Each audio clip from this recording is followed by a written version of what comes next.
courtiers were gathered in the great hall of the royal palace. The Duke of Gloucester had welcomed the King of France and the Duke of Burgundy, who waited in the nearby apartment to be called in. They had come to woo the king's youngest daughter, Cordelia, and King Lear was about to announce his decision. The elderly Gloucester had brought his son Edmund, and they were chatting to the Duke of Kent while they waited. "I've always thought that the king prefers the Duke of Albany to the Duke of Cornwall," Kent was saying. "It always seemed so to us," said Gloucester, "but now, in dividing up his kingdom, it's not clear which of the dukes he values more. The share of the kingdom is so well balanced that neither can be said to be preferred." "Is this your son, my lord?" said Kent, acknowledging the handsome young man who stood quietly beside his father. "I was responsible for his conception," laughed Gloucester. "I've been embarrassed to admit it so many times that I'm brazen to it now." Kent looked at the young man. "I cannot confess of that," he said. Gloucester laughed. "Sir, this young fellow's rather cold." Whereupon she got pregnant and, sir, had a son for her cradle before she had a husband for her bed. You smell a fault? I can't wish the fault undone, the result of it being so handsome. But I have a legitimate son, sir, about a year older than this one, though I don't love him any more because of that. Although this rascal sprang so cheekily into the world before he was sent for, I have to admit that his mother was beautiful. We had a great fun making him, and the war son has to be acknowledged. Do you know this noble gentleman, Edmund?" "No, my lord," said Edmund. Gloucester introduced him formally. "My lord of Kent," he said. "Remember him from now on as my honorable friend." Edmund bowed. "At your service, my lord," he said. Kent offered his hand. "I have to honor you," he said as they shook hands, "and I would like to get to know you." "Sir, I'll do my best to deserve that," Edmund said. "He's been abroad for 9 years and he'll be up again soon," said Gloucester. Then he looked round because the room had become silent. "The king is coming," he said. Trumpeters announced the king's arrival with a flourish, and in he came, followed by his daughters, Goneril with her husband, the Duke of Albany, Regan and her husband, the Duke of Cornwall, and the youngest, Cordelia. Lear was old and frail, and his walk was unsteady as he passed the assembled courtiers and went to the throne. His daughters and their husbands took their places around him. A long table with a map of the kingdom on it had been prepared for this occasion. Lear nodded at Gloucester. "Fetch the lords of France and Burgundy, Gloucester," he said. Gloucester bowed. "I shall, my liege," and he went out to where the visiting princes waited. "Meanwhile, we'll explain our deeper purpose," he said. "Lear, give me that map there." Servants lifted the table and brought it closer to him. Lear addressed the court. "You should know that we have divided our kingdom into 3, he began, "and it is our express intention to shake off all cares and responsibilities from our old age and give them to younger strengths, while we crawl unburdened toward death. Our son of Cornwall, and you, our no less loving son of Albany, we have decided to make public our daughter's various stories so that future strife can be prevented now. The princes, France and Burgundy, great rivals for our youngest daughter's love, have been at our court as suitors for a long time, and are going to have their answers here today." He turned his head to where his daughters sat. Tell me, my daughters, since we will now shed our throne, our lands, and the cares of responsibility, which of you shall we say does love us most, so that we may extend our greatest generosity where natural affection most clearly lies? Goneril, our eldest child, speak first. Goneril stood up. She went to her father and kissed him. Then she half turned and spoke both to him and to the court. Sir, I love you more than words can express, dearer than eyesight, space, and freedom, beyond what can be felt, rich or rare, no less than life itself, with all its grace, health, beauty, and honor, as much as a child ever loved or father ever enjoyed. A love that takes the breath away and renders speech inadequate. Beyond everything, I love you. Cordelia watched with concern. What was she going to say when her turn came? Just laugh and be silent was all she could do. Lear raised his hand and held it above the map. Goneril went closer to the table. All of these lands, all the way from this line to that, he said, moving his hand over the map, with its shady forests, fertile fields, all its rivers and wide meadows, will make you lady of. This is your and Albany's descendants forever. He smiled as she kissed him and returned to her seat. He beamed at Regan. What does our second daughter, our dearest Regan, wife of Cornwall, say? Speak. Regan rose. She, too, went over to her father and kissed him. Then, also addressing the court, she began. I am made of the same metal as my sister and follow myself at her word. I find that she has articulated the feelings of love that come from the depths of my own heart. I find, however, that she doesn't go far enough in that I profess myself unable to take any pleasure in whatever the senses can offer, and find that I get pleasure only from the enjoyment of your dear highness' love. Cordelia knew she wouldn't be able to say the things her sisters had. She felt sorry for herself for a moment, but then she pulled herself together. She was sure her love ran deeper than her tongue could express. To you and yours forever, Lear was saying. Is this extensive third of our beautiful kingdom no less in size, no less valuable, no less pleasant than that conferred on Goneril? He looked up, straight into Cordelia's eyes. He smiled. Now, our joy, although our last born, not our least, for whose young love the fine years of France and the milk of Burgundy compete. What can you say to attract a third more valuable than your sisters? Speak. Cordelia stood up. All eyes were on her. Nothing, my lord, she said. Lear stared at her, puzzled. Nothing? Nothing. Lear's eyes widened. His voice was slightly raised as he tried to control his growing anger. Nothing will come of nothing. Speak again. Unhappy as I am, I cannot express in words the things that are in my heart. I love your majesty according to my duty as a daughter, no more, no less. Lear half rose. His other two daughters rushed to support him, helping him to his feet, where he stood, glaring at Cordelia. What? Cordelia, mend your speech a little, or it might spoil your fortunes. My dear lord, she said, you have conceived me, brought me up and loved me. I return those duties accordingly, obey you, love you, and honor you entirely. Why do my sisters have husbands if they say they love you exclusively? If it happens that I should marry, that man who has my hand in marriage will have half my love, half my care and duty.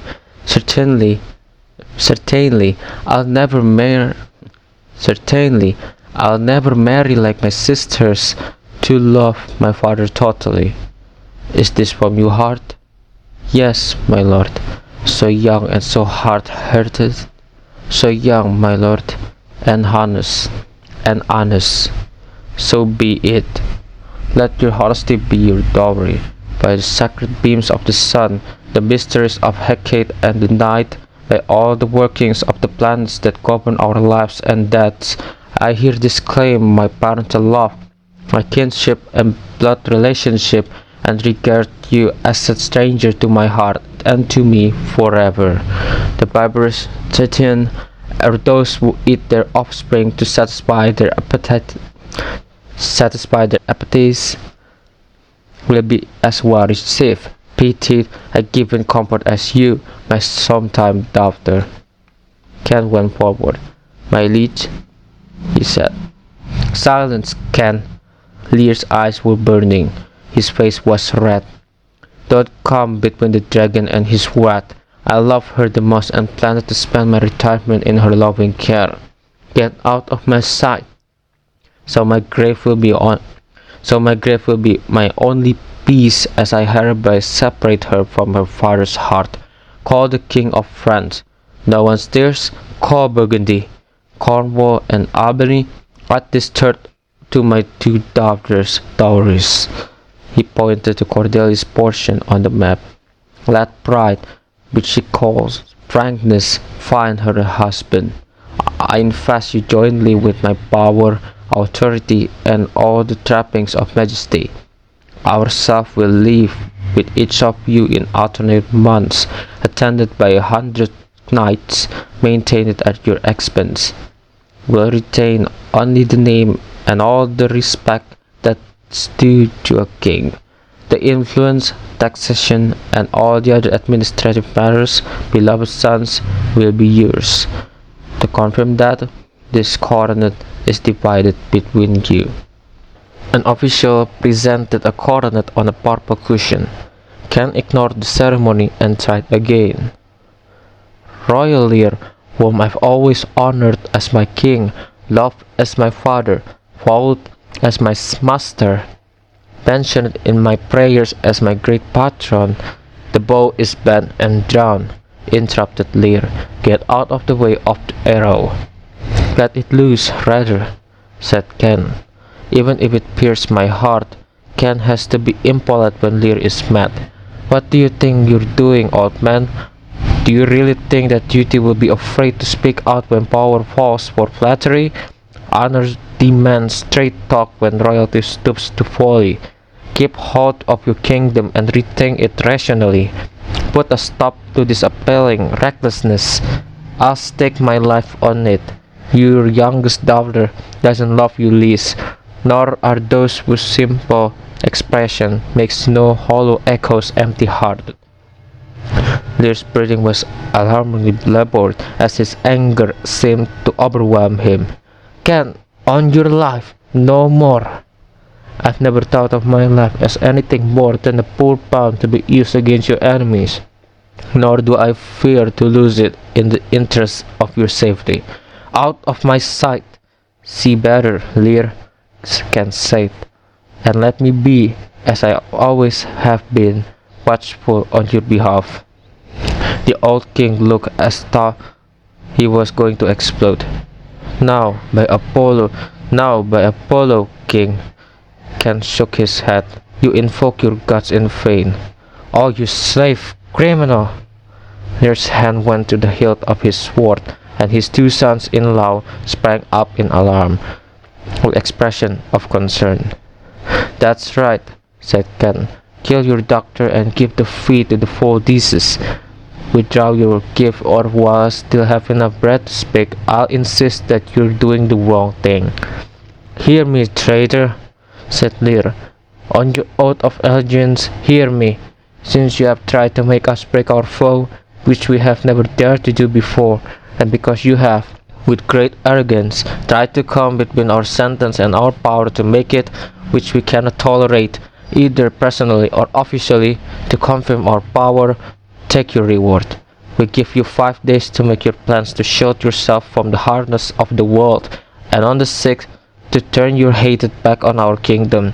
If on the 10th day following that, Your your banished presence is bound in our dominions. That moment is your death. Away! By Jupiter, this will not be revoked. Can both. Farewell, King, if that's what you want. Freedom lives elsewhere and banishment is here. He bowed to Cordelia. May the gods shelter you, young woman. Your thinking is right, and you've spoken the truth. He turned and looked at Goneril and Regan. May your actions live up to your fine speeches, so that some good may come from your words of love. He bowed to the courtiers. And so, oh princess, can bid you all adieu. He'll continue to be his old self in the new country. He walked to the shocked silent ranks of noblemen and left the great hall. Everyone stood awestruck as the king returned to his seat and glowered at them all. A flourish of trumpets pierced the silence, and Gloucester, accompanied by two visiting princes, entered. Here are France and Burgundy, my noble lord, said Gloucester. The young princes took up their place and waited for the king's verdict as to which one should have his beautiful daughter. My lord of Burgundy, Lear began, we address you who have competed against this king for our daughter first. What is the minimum you will accept as a dowry before withdrawing your suit? Most royal majesty, said Burgundy, I want no more than your highness has offered. I know you won't offer less. Right, noble Burgundy, replied Lear. When she was dear to us, we considered her valuable, but now her price has fallen. Sir, there she stands. If anything but that seemingly unremarkable object, or all of it, together with our displeasure, appeals to our grace, she's there, and she's yours. I'm speechless, said Burgundy. Will you, with all her imperfections, friendless, you disowned by us, or our curse for a dowry, and estranged with our oath, take her or leave her? Pardon me, royal sir, said Burgundy. Decisions aren't made in such conditions. Then leave her, sir, because I'm telling you in the name of the God who made me, that's all her wealth. Burgundy stared at Lear, then at Cordelia, then at Lear again. He shook his head slowly. Lear turned to France. As for you, great king, he said, I won't distance myself from your friendship by making such a mistake as to marry you to someone I hate. I therefore beg you to redirect your liking to something more worthy than a wretch whose nature is almost ashamed to acknowledge hers. It's very strange, said France, that she who just a moment ago was your most precious possession, the subject of your prize, comfort of your old age, the best, dearest, should in the trice do something so monstrous as to destroy so many levels of affection. It's clear that her offense must either be so terribly unnatural as to make a monster of her, or your former declaration of love for her as our suspect. To believe that of her would take a miracle that I cannot imagine. Cordelia approached her father and knelt before him.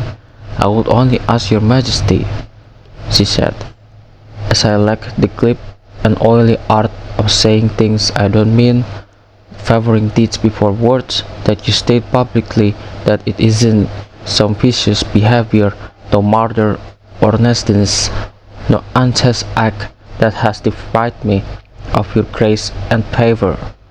Rather, it's lacking for something that I'm all the richer for being without, and I always alert for favors and the kind of tongue I'm glad I don't have, though not having it has lost me your affection.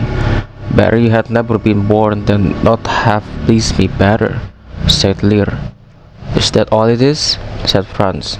A natural reticence that often stops one from speaking one's thought. My lord of Burgundy, what do you say to the lady? Love is not love when it's confused with considerations that have nothing to do with it. Will you have her? She is a dowry in herself. Burgundy struck his beard. Royal king, he said, addressing Lear. Just give me what you yourself propose, and I'll take Cordelia by the hand, Duchess of Burgundy. Nothing, said Lear. I have sworn. I am firm. Cordelia stood up and went back to her place. She waited for Burgundy's response. I'm sorry, then, he said. As you have lost a father in this way, you must also lose a husband. She nodded. Don't worry about it, Burgundy, she said. Since you're in love with respectability and wealth, I won't be your wife. France stepped forward. Fairest Cordelia, he said, rich in being poor, most wanted in being forsaken, and most loved being despised. I hereby take you and your features for myself. If it's lawful, I will take up what's been cast away. You gods, it's ironic that my love should be fired up by their coldest indifference. Your dowerless daughter, king, thrown my way by chance, is queen of me, or of all I have and of fair France. Not all the dukes of insipid Burgundy could buy this underpriced but priceless virgin for me. Bid them farewell, Cordelia, cruel as they are. You lose here to find better elsewhere. Lear was glaring at them. You have her, France. She is yours, because we have no such daughter, nor shall we ever see that face of hers again. So be gone, with both our goodwill, our friendship, or our blessing. He rose shakily. Come, noble Burgundy. He led the processions of courtiers, including Cornwall, Albany, and Gloucester, leaving Goneril and Regan staring after them. Say goodbye to your sister, said France. Cordelia faced them. Treasures of our father, she said. Cordelia leaves you in tears. I know you for what you are, but because I'm your sister, I'm reluctant to call a spade a spade. Love our father well. I commit him to your professed hearts. Alas, if I were still in favor with him, I would not allow him near you. So farewell to you both. Don't tell us what our duty is, said Regan. You concentrate on pleasing your husband, who has taken you in as a beggar, said Goneril. You have been disobedient and fully deserve what's happened to you. Time will reveal what cunning deceit hides, said Cordelia. Those who conceal evil are eventually exposed. Good luck to you. Come, my beautiful Cordelia, said France, and he led her away. Goneril and Regan turned away. Sister, said Goneril, I need to talk to you about something that concerns us both. I think our father intends to leave tonight. That's certain, said Regan. And with you, next month he'll come to us. Look at how unstable he is becoming in his old age, said Goneril. We're seeing examples of it all the time. He always loved our sister Moss. The poor judgment he shows in casting her off shows it all too clearly. It's his age, said Regan, but then he's never been able to control himself. Goneril nodded. Even when he was at his best, he was rushed. So we can expect to see the effects not only of his naturally unstable condition, but also the disorganized eccentricity that comes with feeble and bad-tempered old age. We're likely to get more erratic incidents from him, like Ken's banishment, said Regan. And look at the way he dismissed France, said Goneril. I suggest we join forces. If our father is going to carry authority in the way he has been doing, this latest abdication will just be a problem for us. We'll have to give it some thought. We must do something, said Goneril, and immediately. Edmund paced the floor of the great hall in his father's castle. He held a letter, which he had written himself, copying his brother's handwriting and signature. He was harboring some very strong feelings as he paced. He went and stood before the huge mirror that dominated one end of the hall. He nodded. Nature was his guide, and it was her laws he followed. Why should he have to put up with the stupidity of convention and let the idiosyncrasies of an old-fashioned society deprive him of his rights just because he was some 12 or 14 months younger than his brother? Why should he have to carry the stigma of bastard? Why should he accept that he was inferior? He half turned and looked at himself in the mirror. His body was as compact, his mind as intelligent, and his figure as good as the son of his father's legal wife was. Why did they brand people like him with the word inferior? With inferiority? Bastardy? Inferior? They had stronger conscience and were more red-blooded as a result of the lust and passion that accompanied their conception than a whole tribe of fops conceived between bedtime and morning in a boring, tedious matrimonial bed had. Edmund flashed the letter so that his father should see it, then made a show of slipping it hastily into his pocket. "May it please your lordship, none," he said. Gloucester pointed to his son's pocket. "Then why are you trying so hard to hide that letter?" "I have no news, my lord." "What was that you were reading?" "Nothing, my lord." "No? Then why the great hurry to shove it into your pocket? Something that's nothing has no need to hide itself. Let's see it. Come, if it's nothing, I won't need spectacles." "I beg of you, sir, excuse me. It's a letter from my brother that I haven't finished reading, and from what I've seen so far, I don't think it's fit for your eyes." Gloucester put his hand out. "Give me the letter, sir." Edmund frowned. "I'll offer you either to give it to you or withhold it. The contents, as far as I can follow them, are offensive." He half extracted the letter, then stopped. Let's see. Gloucester snatched it. Edmund stepped back. "To be fair to my brother, I hope that he wrote this to test my loyalty." Gloucester had put his glasses on. He opened the letter and read aloud. "This custom of revering old men leaves a bitter taste in the mouths of young men. It keeps our fortunes from us till we're too old to enjoy them. I'm beginning to find it's a useless and stupid slavery to be controlled by an old tyrant who rules not because he's powerful, but because we're willing to put up with it. Come to me so that I can explain it further. If our father will sleep till I awaken him, he will enjoy half of his wealth forever and leave the beloved of your brother, Edgar." Gloucester looked up at Edmund. His features expressed enormous conflict. He exclaimed. "Conspiracy? Sleep till I awaken him, you will enjoy half his wealth? My son Edgar, could he have done this? Has he got the heart and mind to instigate it? When did you get this? Who broke it to you?" "It wasn't broke to me, my lord. That's the cunning of it. It was thrown in through the window of my room." "Are you sure this is from your brother's handwriting?" Edmund appeared to choose his word carefully. "If the contents were good, my lord, I would dare swear it was his, but in respect of those contents, I would like to think it is not." Gloucester studied the letter. He nodded. "It is his," he said. "It is his hand, my lord, but I hope his heart is not in the contents. Has he ever sounded you out in this business before?"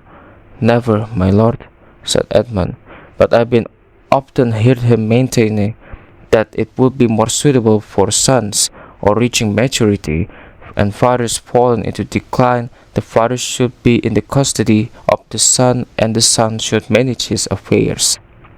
"Oh, villain! Gloucester shook the letter. "That's exactly what he says in here. Despicable villain, a natural, unspeakable British villain, worse than an animal. Go, Sirrah, look for him. I'll arrest him. Abominable villain. Where is he?" "I'm not sure, sir. If you could manage to contain your indignation against my brother till you can get a better picture of his intentions, I would be better, because if you're mistaken and overreact, it will greatly damage your honor and shake his loyalty to the core. I will stake my life on his loyalty. I think he's written this to test my affection for your honor and without any harmful intention. Gloucester's eyes appealed desperately to his son. Do you think so? If your honor thinks it appropriate, I will place you where you can hear us discuss this, and by hearing it for yourself, settle it in your mind, and we can do this without any further delay this evening. He can't be such a monster, said Gloucester. Edmund put his arm around his father's shoulder. I'm sure he isn't. There were tears in Gloucester's eyes as he accepted his son's embrace. To his own father, who loves him so tenderly and entirely, heaven and earth, he clenched his fist. Edmund, find him. Let me hear this. You decide how to do it. I'll give everything I have to be assured of his innocence. I'll look for him straight away, sir. Do my best to arrange things and keep you fully informed. Gloucester shook his head vigorously. These recent eclipses of the sun and moon don't bode well for us, he said.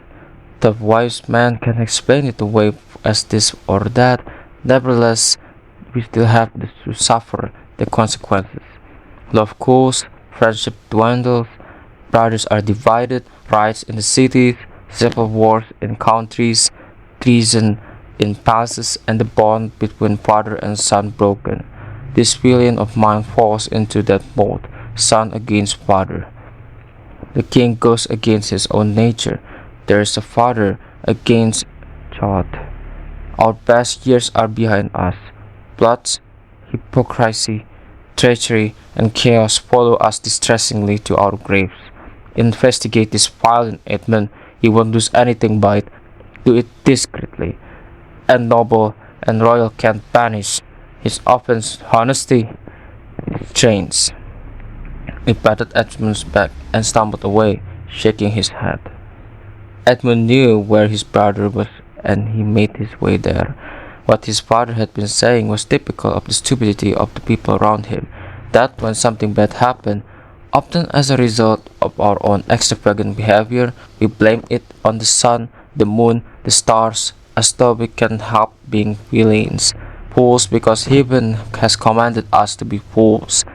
Knaves, thieves, and traitors because of the position of the spheres at our birth. Forced to be drunkards, liars, and daughters by the stars, and all the evil in us thrust on us by divine intervention. What a wonderful evasion by Leisure to blame his goat-like disposition on a star! His father mated with his mother under the dragon's tail, and he was born under the influence of Ursa Major, so it followed that he was rough and naturous, rubbish. He would have been exactly the same if the most chaste star in the firmament had twinkled over his bastardy. And here was his brother, where he knew he would be, as predictable as the ending of a familiar comedy. Edmund's role was to affect a deep melancholy, with a sigh like that of a Tom of Bethlehem, a lunatic beggar. He sighed deeply, and looked very sad, exclaimed, "Oh, these eclipses are predicting terrible disorder." "Hello, brother Edmund," said Edgar. "What deep thoughts are bothering you?" "I'm thinking, brother, about a prediction I read the other day concerning what's going to happen as a result of these eclipses." "Are you really spending your time thinking about such things?" "I promise you," said Edmund. "The consequences he writes about are unpleasant, such as unnaturalness between child and parent, death, famine, and the end of all friendships, civil wars, threats and ill will toward king and noblemen, unnecessary suspicions, banishment of friends, desertions of soldiers, marriage breakups, and I don't know what else." Edgar looked uncomprehendingly at his brother, then he laughed. "Since when have you been a student of astrology?" "When did you last see my father?" said Edmund, not responding to his brother's light manner. "Last night." Edgar raised an eyebrow in a silent question. "Did you speak to him?" "Yes, for a full 2 hours." "Did you part on friendly terms? Was there anything about the way he spoke or looked to suggest displeasure?" "Nothing at all." "Try and think how you may have offended him, and I beg you, avoid him until his anger has subsided, because at the moment his fury is such that if he sees you it will hardly cool down." "Some villain has done me wrong," said Edgar. "That's what I'm afraid of," said Edmund. "I beg you to keep your distance until he is calmed down, and, as I say, come back with me to my lodgings, and then, when the time is right, I'll take you to where you can overhear what my lord says. Please go. Here's my key, and if you do go out, go armed." "Armed, brother?" "Brother, I'm giving you the best advice," said Edmund. "If there's any goodwill towards you, I'm no huntsman, I'm no honest man. I've told you what I've seen and heard, but I've played down. Nothing like the real horror of it. Please go now. Will I hear from you soon?" "I'm on your side in this business," said Edmund. He watched his brother's back. He sneered, a gullible father and a noble brother whose nature was so far from evil that he doesn't expect it in others. Edmund would be able to ride easily on his brother's foolish honesty. It was a very simple matter. If he could not have property to inheritance, he would have it by using his intelligence. As far as he was concerned, anything that suited his purpose was appropriate. Goneril's steward, Oswald, was complaining to his lady about her father's behavior. The king had been staying with Goneril for some months, and he was really getting on her nerves. She looked at her steward in astonishment. "Did my father actually hit my gentleman for rebuking his fool?" she said. "Yes, madam." She sighed loudly. "He offends me night and day," she snapped. "Not an hour goes by without him committing some annoying offense or other that upsets us all. I won't tolerate it. His nights are getting riotous, and he himself complains about every little thing. When he gets back from hunting, I won't talk to him. Tell him I'm sick. If you're less respectful than you have been till now, it will be all right. I'll take the responsibility for it." There was the sound of horns and barking dogs. "He's coming, madam. I can hear him," said Oswald. "Be as offhand with him as you like," she said. "Both you and your fellow servants. I want to bring it to a head. If he doesn't like it, let him go to my sister. I know that she and I are in agreement that we're not going to give in. Silly old man, still wanting to hang on those powers that he's given away. I do declare, all fools are babies again and have to be put right when they are wrong. Don't forget what I said." "I won't, madam. Be frosty towards his knights, all of you. Don't worry about the consequences. Tell your fellow servants to do that. I want to use that to bring matters to a head, and I'm going to so that I'll have an excuse to speak out. I'll write to my sister to do the same. Go and prepare." Act 1, Scene 4. Ignoring his punishment, Ken had disguised himself as a working man, and was waiting now in the yard outside the king's quarters at the Duke of Albany Place. The king and his knights were returning from their hunt and entering the yard. If he could assume a different accent as well, and so change his voice, he may just be able to pull off the same he disguised himself for. Well, now Ken, he told himself, if you can serve the one who condemns you, it may happen that you, master, whom you love, will find that your loyal servant. 2 knights were helping the king to dismount. He stood, breathless for a moment, then barked at the servant. "Don't keep me waiting a jot for dinner. Go and get it ready." The servant ran off and Lear began walking slowly to the door.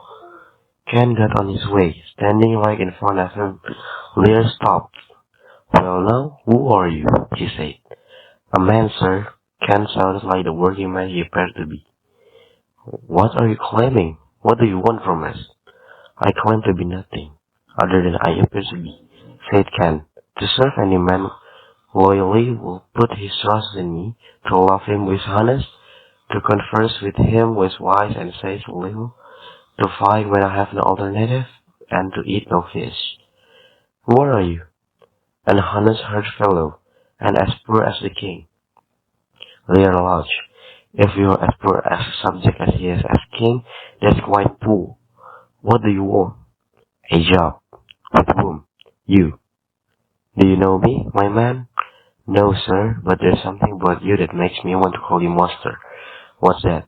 Authority. Lear nodded. What service can you offer? I can keep your secrets, right? Run, win a good job in telling it, and deliver a plain message bluntly. I'm good at those things that ordinary men are fit for, and best my quality is diligence. How old are you? Not so young, sir, as to love a woman for singing, nor so old as to dote on her for anything. I'm 48. Lear motioned him aside.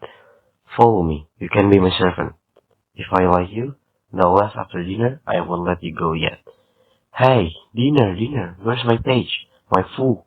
He snapped his finger at the page, who had come running to him. Go and get my fool. The table was set, and the knights were standing behind the chairs. Lear made his way to the top of the table. The steward, Oswald, who had been supervising the servants, was walking towards the door. Lear whistled. Hey, you, Sarah, where's my daughter? He grabbed Oswald's sleeve. Oswald looked down his arms at the king's hand. If you don't mind, he said. He pulled himself free and continued walking towards the door. Lear watched him, open-mouthed, then, what did the fellow just say? He indicated a knight, called a cloth pole bag. The knight hurried after Oswald. Where's my fool, huh? Said Lear. I think the word is slip. The knight who had gone after Oswald came back. Well, demanded Lear, where's the mongrel? He says, my lord, your daughter is not well. Lear's face was red. Why didn't the slave come back to me when I called him? Sir, said the knight. He answered me in the rudest manner that he would. My lord, said the knight, I don't know what's going on, but in my opinion, your highness is being treated with the same respectful ceremony you're used to. There's this thing calling off among the servants as well as in the duke himself and your daughter. Ha, is that so? I beg you to excuse me, my lord. If I am mistaken, may the three won't allow me to be silent when I say your highness is being wronged. Lear shook his head. You're only confirming my own observation. I've seen a hint of neglect, lately. I've put it down to my own sensitivity rather than an actual intention to be discourteous. I'll carry on observing. But where's my fool? I haven't seen him for 2 days. Since my young lady went to France, sir, the fool has been pinning away, said the knight. Enough of that, said Lear. I'm very aware of it. He called to an attendant. Go and tell my daughter. I want to talk to her. He snapped his finger at another attendant. You, go and bring my fool, he. The attendant laughed. More slowly than usual, Oswald appeared in the doorway. Oh, you, sir, called Lear. Oswald looked at him with his eyebrow raised. You, said Lear. Come here, sir. Oswald strolled over and stood facing him, his arm full. Who am I, sir? Said Lear. My lady's father, said Oswald. My lady's father, rage welled up in Lear. My lord, knave, you worsen dog, you slave, you mongrel.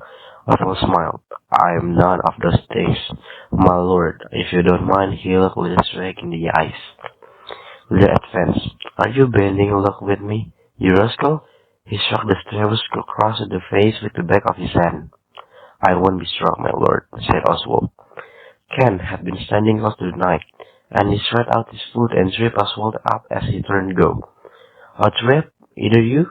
On a terrible oath, he said as Oswald fell to the floor. I thank you, fellow, said Lee. You can be servant, I will look after you. Come on, sir, get up and go, said Ken. He took hold of Oswald's wrist and pulled him to his feet. I'll show you what's what. Off you go, off you go. If you want to be stretched on your back, gain, stay. But go. Oswald stared at him. Haven't you got any sense? Roared Ken. He raised his arm and Oswald took off. That's the way, Ken called after him. Now, my friendly fellow, said Lear. Thank you, he handed Ken a coin. Here's something for you. Lear's fool, dressed in motley, was coming towards them. He had seen the whole thing. Let me hire him too, he said. He took his jester's cap off and offered it to Ken. Here's my coxcomb. Hello, Mr. Dicknife, said Lear. How are you?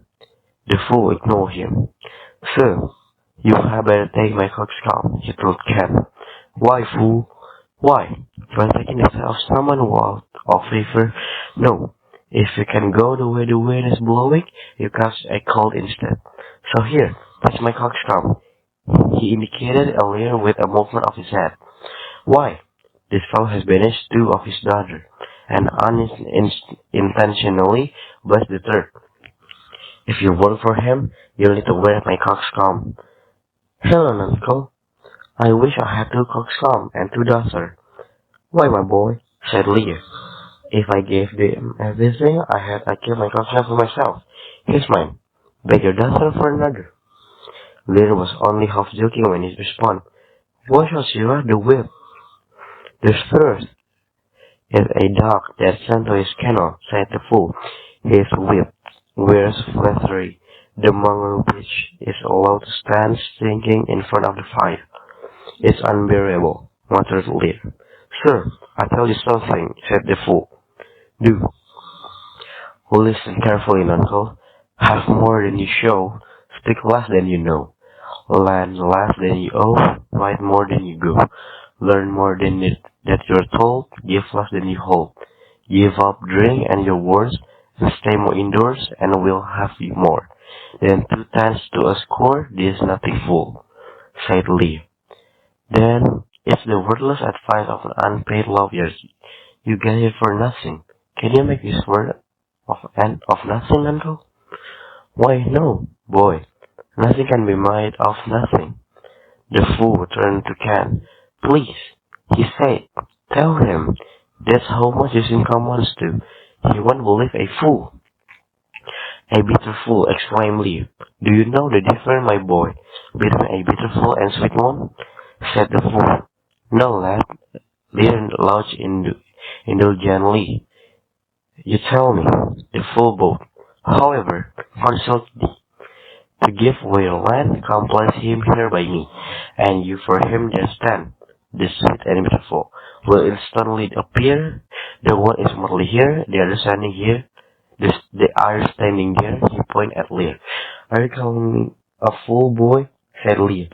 The fool not sadly. You given all your other titles away. You were born with that one. He is not a complete fool, my lord, said Ken.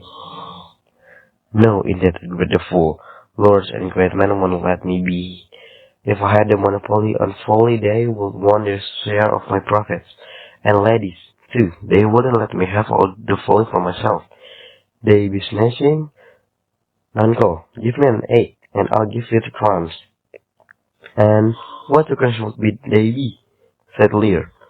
Well, after I've cut the egg in half and eaten the yolk, the 2 eggshells.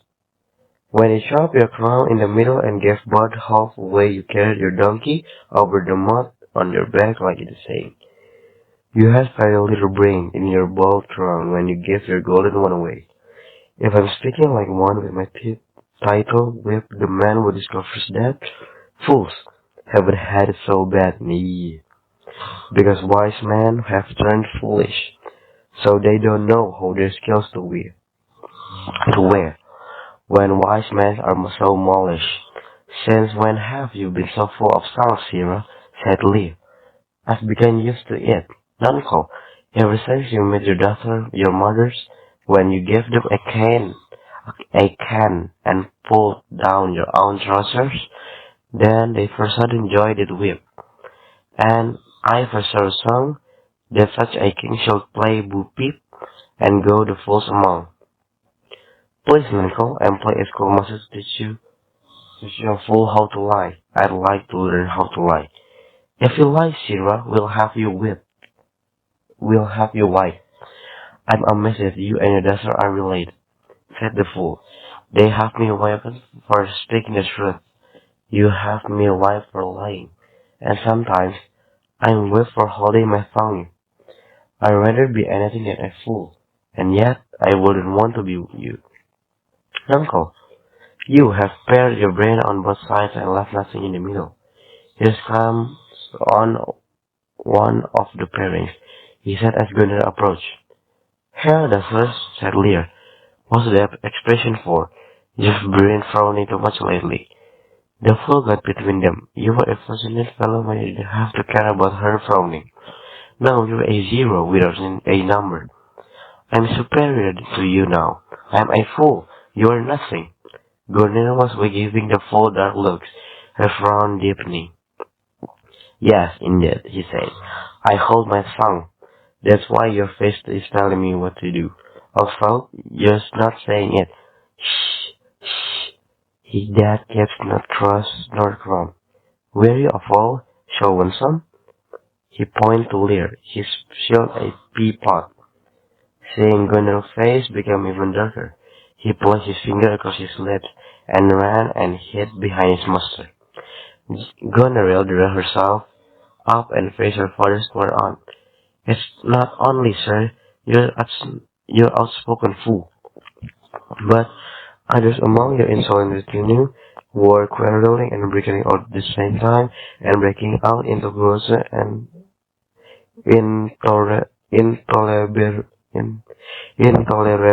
rioting. Sir, I had thought that by drawing your attention to it we would be able to sort it out.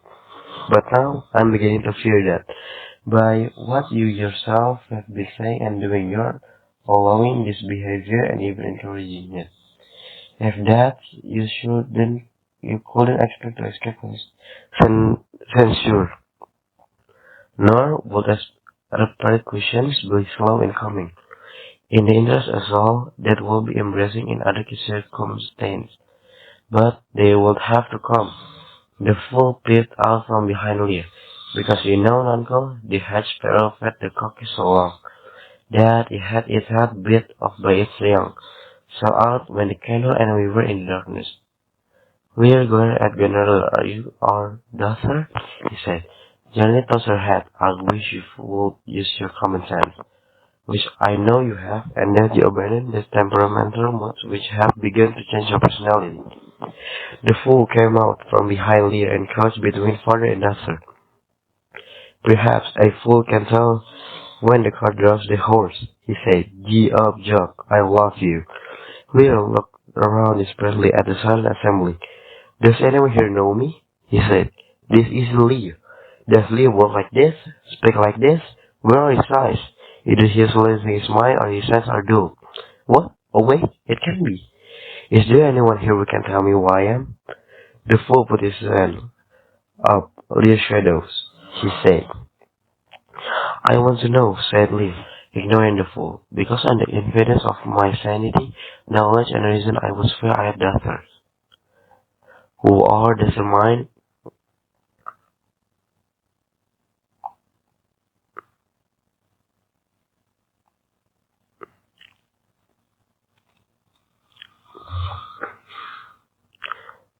Said ignoring the fool, because on the impedance of my sanity, knowledge, what is the point to make an obedient father of you, said the fool.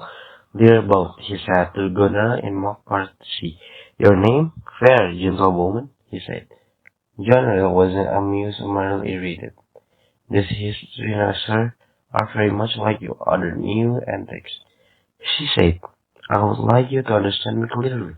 You are old, respected, so you should be wise. You're stating 100 knights and squires here, such a disordered man, so debauched and disrespectful that this court resembles a rowdy inn because of the behavior.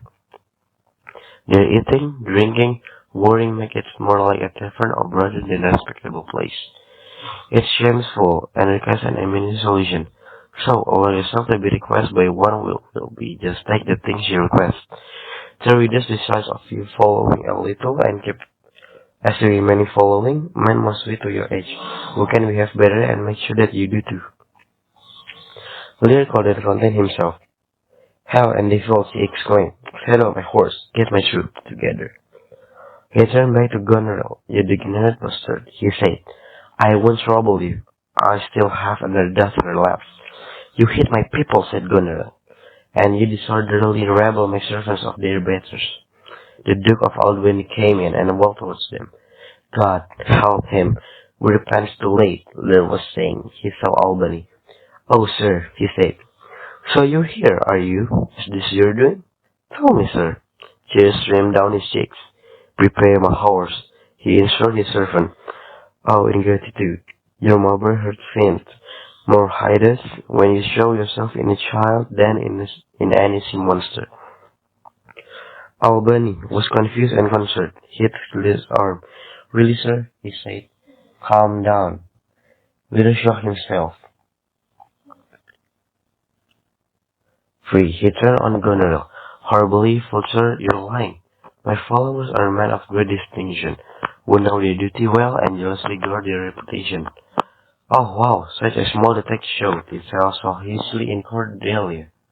It wrenched my whole being apart as pounded his head with his fist.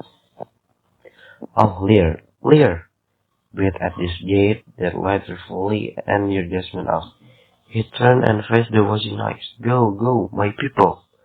Albany put his hands up to stop as they began to lift. My lord, he said, I'm as innocent. As I'm ignorant of what has upset you, that may be true, my lord, said Lear. He turned and came back to Goneril here. Nature, here, he exclaimed. Dear goddess, here, change your mind if you had intent to make these creatures fretful. Make her sterile, dry up her womb, and never let a baby spring from her hateful body to honor her. If she must found, make her child malicious so that it will live to be a nasty and cruel torment to her. Let his time wrinkles in her young brow, cut channels in the cheeks with constant tears, and turn all her maternal concern and care into mockery and contempt, so that she may feel how sharper than a serpent touch. It is to have a tangled shield. Let's go, he called to his follower as he rushed out of the room, tears falling profusely. Now, by the gods we worship, said Albany, what sword is? Don't bother yourself to find about it, said General. Just let his old age follow the course that it sets. Lear stormed in again. But, he shouted, 50 of my followers are struck within a fortnight. What do you mean, sir? Said Albany. Not taking his eye off General, he said, I'll tell you, life and death. I'm ashamed that you have the power of to take my manly dignity like this. As if these hot tears that burst for me could make you worthy of causing them. Storms and fogs upon you. May the roar once of a further curse pierce off all your sense, foolish old eyes. If you don't stop this weeping, I'll pluck you out and cast you with all the tears in the mud. Has it come to this? Ha! So be it. I have another daughter, who I am sure is kind and comforting. When she hears about this, she'll scratch your full face with her nails. You'll find that I resume that role that you think I've cast off forever. He struck out again. Did you hear that? Said Goneril. For all the great love I have for you, Goneril, I can take your side, began Albany. Stop, interrupted Goneril. Southwold, come here. You, sir, she said to the fool, more feline than you, fool. Get going after you, master. The fool pretended to be terrified. None to Lear. Wait, take the fool with you. A fox, when one has caught her, and such a daughter, shall surely go for slaughter. If my cap will buy a halter, so the fool chased after. He ran off after Lear. This man has been well advised, said General. 100 knights, what's a good idea? And how safe to let him keep 100 armed knights? Oh, yes, so that on every dream, each rumor, every fantasy, each complaint, for anything he doesn't like, he can support his senility with their power and put our lives in danger, Oswaldia said. Well, you may be worrying about nothing, said Albany. Safer? Not be too trusting, she said. I prefer to eliminate the dangers that concern me than life continue in the shadow. I know him well. I've brought him to my sister, telling her what he said. If she supports him and his 100 lives, after I explain the unsuitability. Oh, Oswald, have you written the letter to my sister? Yes, madam. Take some of your stuff and write to her. Give her a full account of my special fee. Add some reason of your own to make it more convincing. Go on now, and come back as fast as you can. When he had gone, she turned back to her unconvinced husband.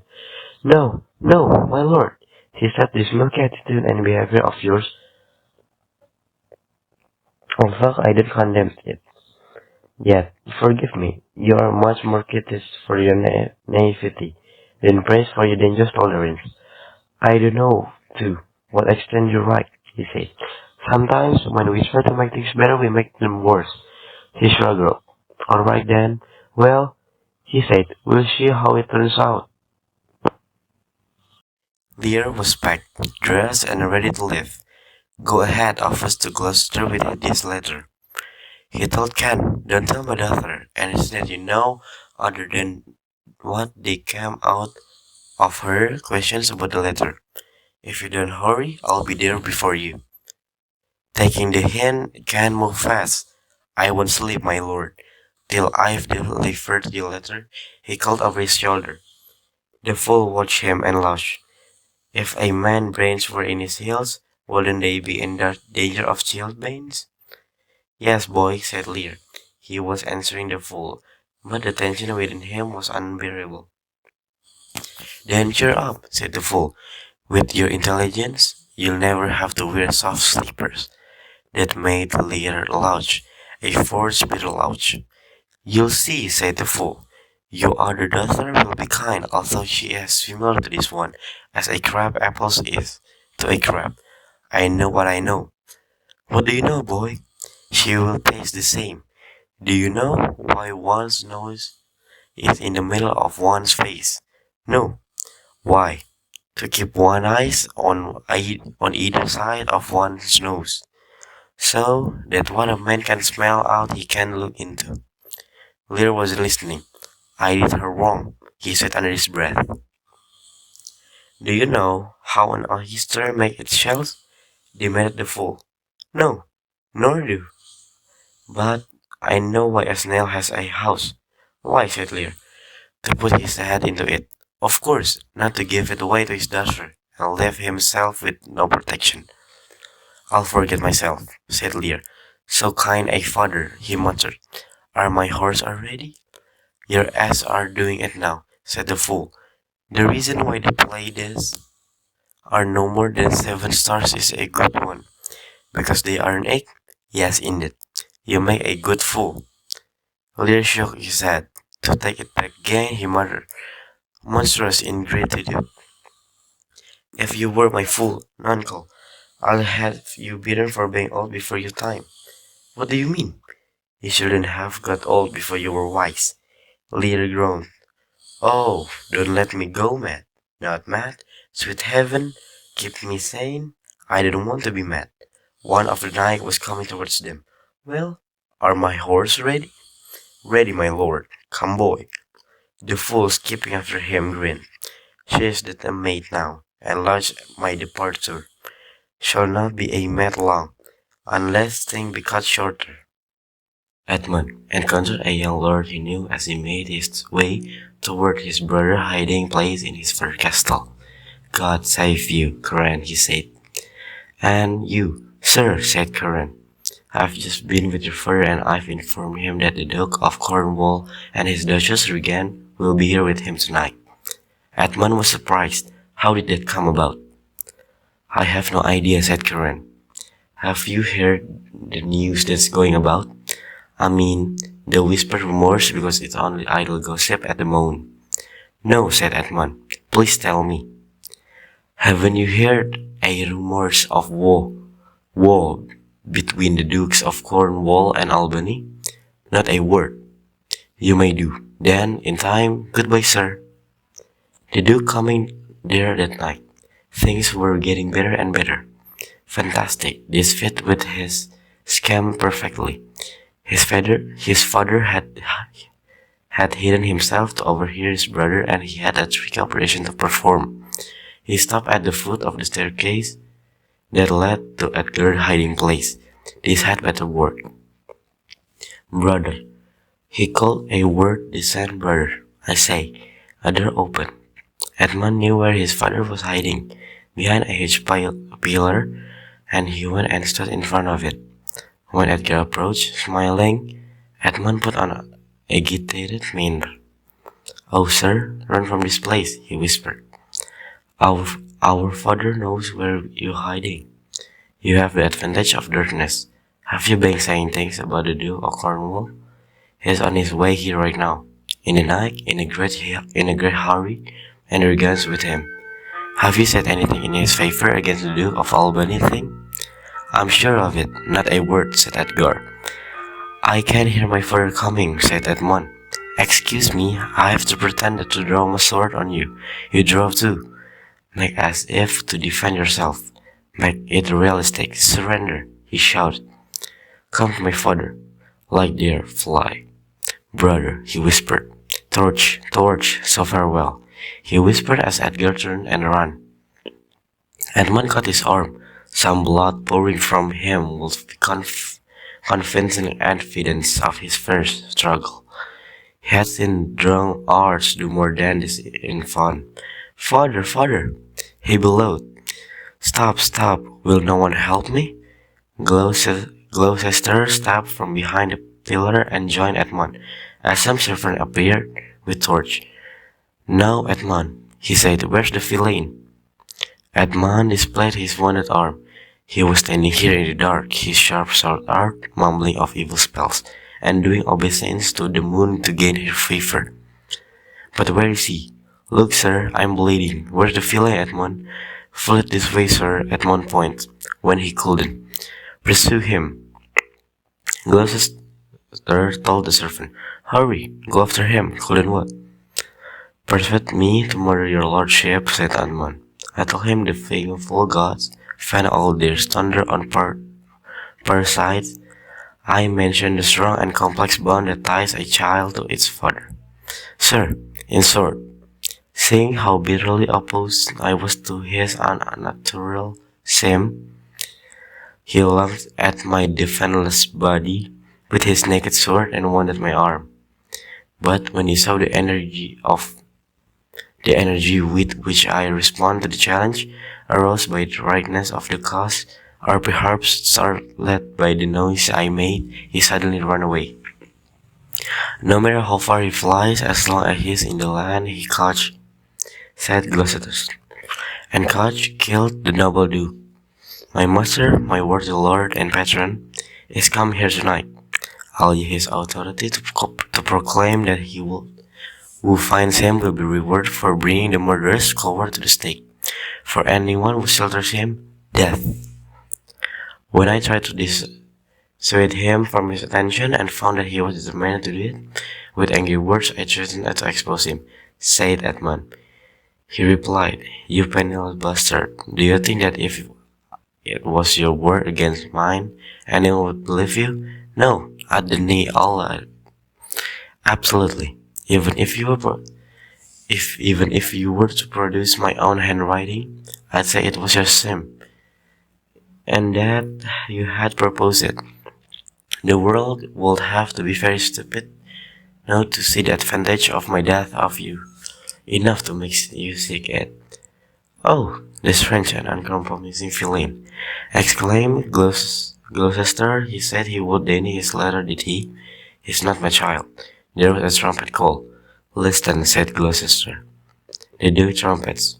I don't know why he has come. I'll block all the gates. The villain won't escape. The Duke must grant me that. I'll send a picture of him far and wide, so that the whole kingdom will know what he looks like. And concerning my lands, loyal and natural boy, I'll find a way for you to inherit them. They went out to meet Cornwall and Regan. Greetings, my noble friend, said Cornwall. Since I arrived a moment ago, I've heard strange news. If it's true, Nottingham is educated to punish the offender, said Regan. How are you, my lord? Oh, madam, My old heart is broken. It's broken. What? Did my father got and take your life? The one my father named? Your Edgar? Tears rolled down Gloucester's cheeks. Oh, lady, I'm so ashamed. Wasn't he one of the richest knights who served my father? I don't know, madam, it's so terrible, too terrible. Yes, madam, said Edmund.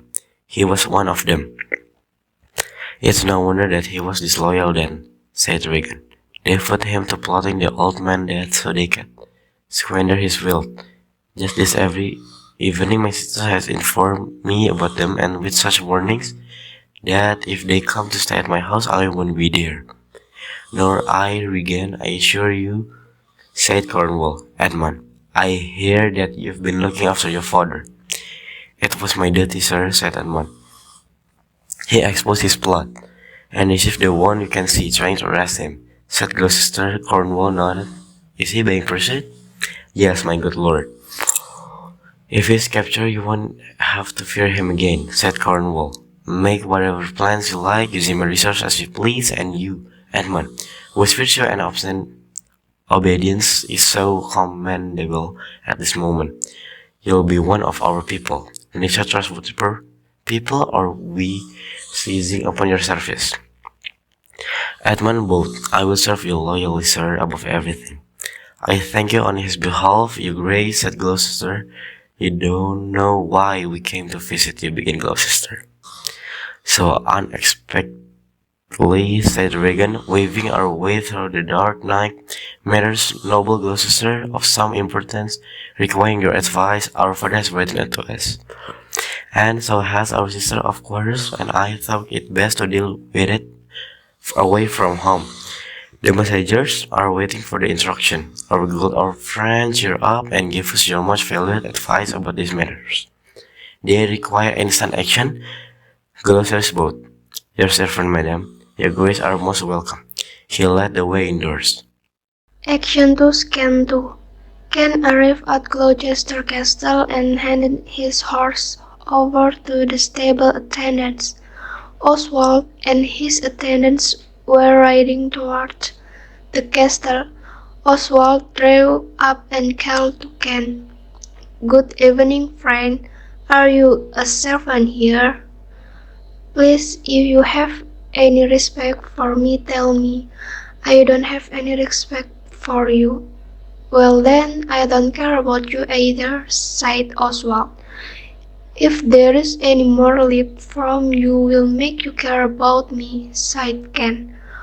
Why are you abusing me? Sighed Oswald. I don't even know you, he's dismounted. What do you know about me? You are a knife, a rascal, an eater of rotten meat, a low-lived, vain, shallow, beggarly, overdressed, filthy, shabby knave, a lily-livered, obvious son, a conceited, out-and-out complete rogue, one who thinks that being a pimp is a good profession, but is nothing more than a mixture of knave, beggar, court, pimp, and the son and heir of a mongrel bitch, one whom I will beat until you shirk if you deny one syllable of what you are. No, and who doesn't know you? Said Oswald. He turned to remount his horse. What a brazen-faced rascal you are, sighed Ken, denying you know me. Is it 2 days since I tried you up and beat you in forgot of the king? Draw, you rogue. I'll talk, it's night time. The moon is shining. I will make you a thing through which the moon will shine. He drew his sword. You whoreson, miserable, proud, throw, Oswald screamed. Get away, I will have nothing to do with you. He tried desperately to grab the reins of his horse, but Ken pulled him away and turned him around. Through you rascal, he insisted, you have come here with letters against the king and you side with that fine nobody against her royal father. Throw, you rogue, or I will really roast your sons. Draw, you rascal, come on. Aaron desperately then opened his mouth. Help, oh murder, help! Came pulling his sword down and started beating him with his fist. Fight, you scum! Oswald fell over. Get up, you rogue! Get up, you affected slave flag! Oswald lay on the ground screaming, help, murder, murder!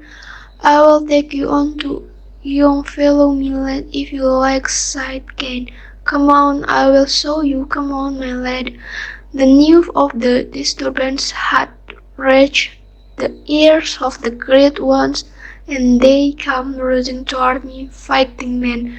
Weapons, exclaimed Gloucester, fighting, what's this?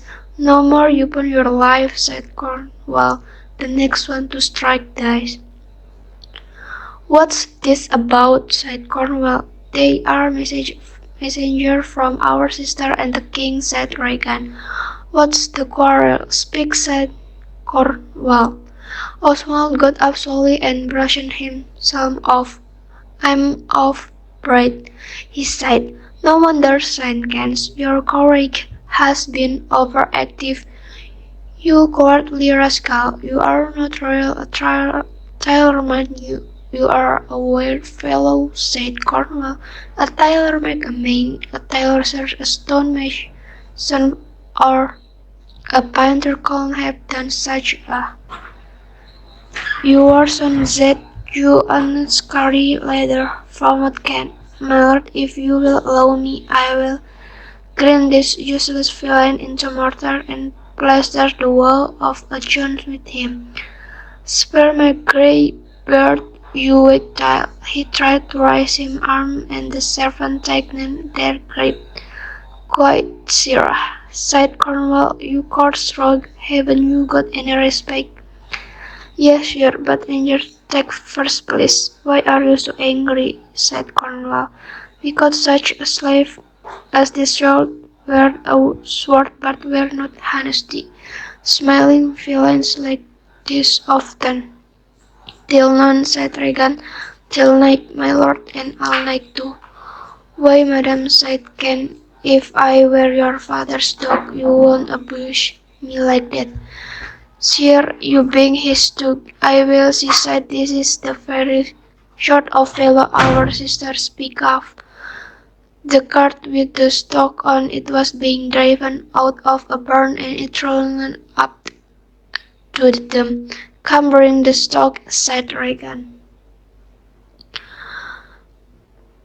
Gloucester had said nothing while this was going on, and now he put his.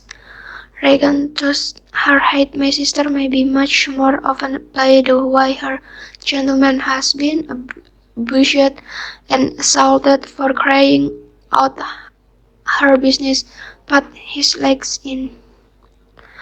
They didn't have to force Ken into the stock. He smiled, rode at them, climbed on the cart and positive himself, even placing his spade in the hole himself. They started walking toward the castle doors. Gloucester hung back and Cornwall called to him. Let's go, my lord. Gilligan and Edmund entered the castle. Please don't, sir, said Ken. I have travelled a long way and gone without sleep. I will sleep some of the time away, and for the rest I will be still. Even a good man's luck can rot out. Good morning to you. Edgar had taken refuge in a ward. He had heard himself proclaimed an outlaw and gone to the wood, escaping the hunt by hiding in a convention hollow tree. No gates or doors were safe. There was no place that was not tightly guarded with reinforcements in order to capture him. Will he knew that a cold escape he would have to be on his guard. He intended to assume the disguise of the laws and most wretched kind of man, that poverty had ever dragged down to the level of an animal. He would smear his face with filth, wear a loincloth, allow his hair to become matted, and face the elements with nakedness. He had seen many mad beggars around the countryside, who shot and stuck pins, wooden splinters, knives, and sprigs of rosemary into their cold and number arms, then used that horribly specialist to extort charity from humble farms, poor village sheep farm and mills. Sometimes they use lunatic curses. Sometimes prayers. He imitated a crazy beggar. Purgatory good poor Tom, he said out loud. There was at least some life for him in that, as Edgar who had nothing.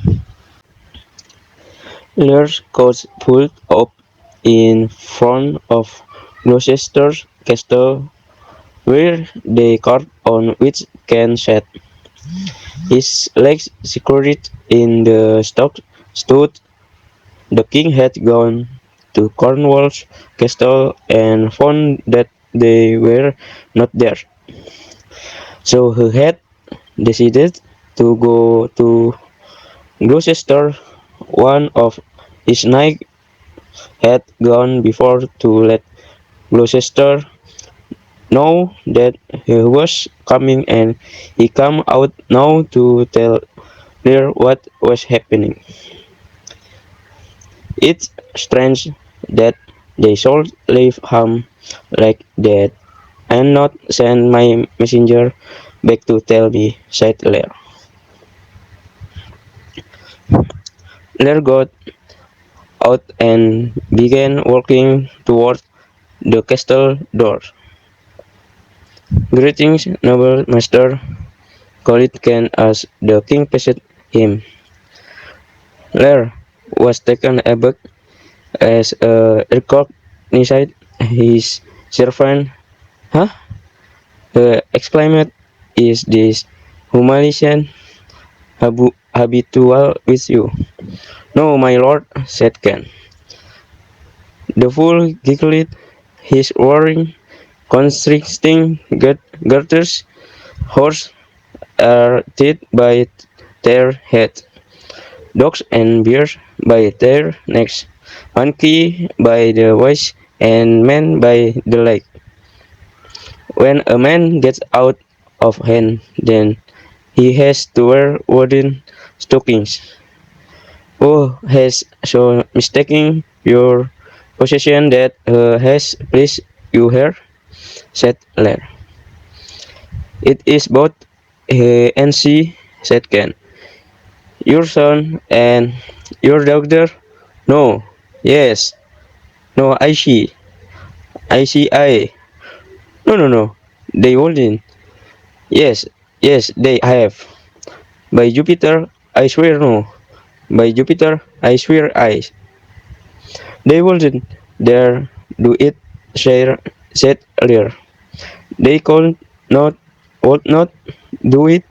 It's worse than murder to do such outrageous violence to the king's men. Tell me briefly what you did to deserve it, or how they could have imposed this treatment coming as you did from me. My lord, when I delivered your Highness letters to them at their home, no sooner had I risen from my nest, then I stalking messenger anxious in his haste, half breathless, come panting out solution from his mistress Goneril, ignoring the fact that I was in the middle of business. With them delivered some letters, which they immediately read. Acting on their contents, they summoned there without delay. They ordered me to follow and await an answer whenever is should them to give one and gave me cold looks. So when I meet the other messenger here was welcome, I could see had poisoned men. I recognized him as that some fellow who recently behaved so insolently towards your highness, having more courage than sense I drew. He walked the whole household with his loud, quarterly craze. Your son and daughter found this offense worth of the same I'm now suffering. Winter is not over if the wild geese fly that way, sighed the fool. Father that wear rags do make their children blind, but father that wear bags shall see their children keen. Fortune that around war near turns the key to the poor, but in spite of that you have more income from your daughter than you can count in on year. There put his hand up to his throat. Oh, how this smothering sensation wells up toward my heart. He moaned. This cooking down, you climbing sorrow. Your place is down below. Where is this doctor? With the earth, sir, indoors. Don't follow me, said Lear, starting towards the door. Waiting, wait here.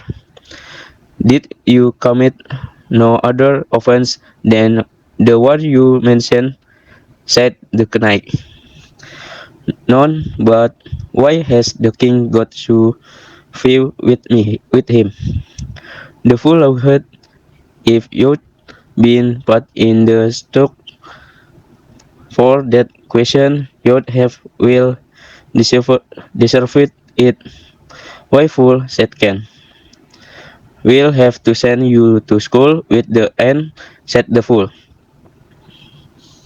To test you that you can gain by working for a lost cause, although follow their nose are guided by their eyes escape blind men, and there not a nose among 20 of them that cannot smell a man who stinks.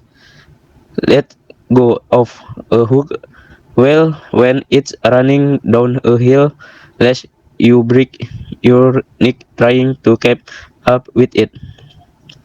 Let it draw you when it's going upwards. Talk when a wise man gives you better advice, give me mine back again. I wouldn't what one onion expect next to follow it. Sign a fool give it that man who serves and seek for gain and follow but for from will pack when it begins to rain and live the in a storm. But I will tarry, the fool will stay. and let this wise man fly. The knave turns fool that runs away. The fool no knave per day. Where did you learn this fool? Said Ken. The fool grinned. Not in the stock. Lear came striding towards them, followed by a frowning Gloucester. Refused to speak to me, exclaimed Lear. They are sick, they're tired. Davy traveled all night, were exhausted. The symptoms of revolt and abandonment bring me a bitter answer. My dear lord, said Gloucester, you know the fierce temperament of the duke, how obstinate and determined he is about having his own way. There drove his head back and wrote vengeance plug that confession. Fair, what do you mean? Temperament, I wish to talk to the Duke of Cornwall and his wife.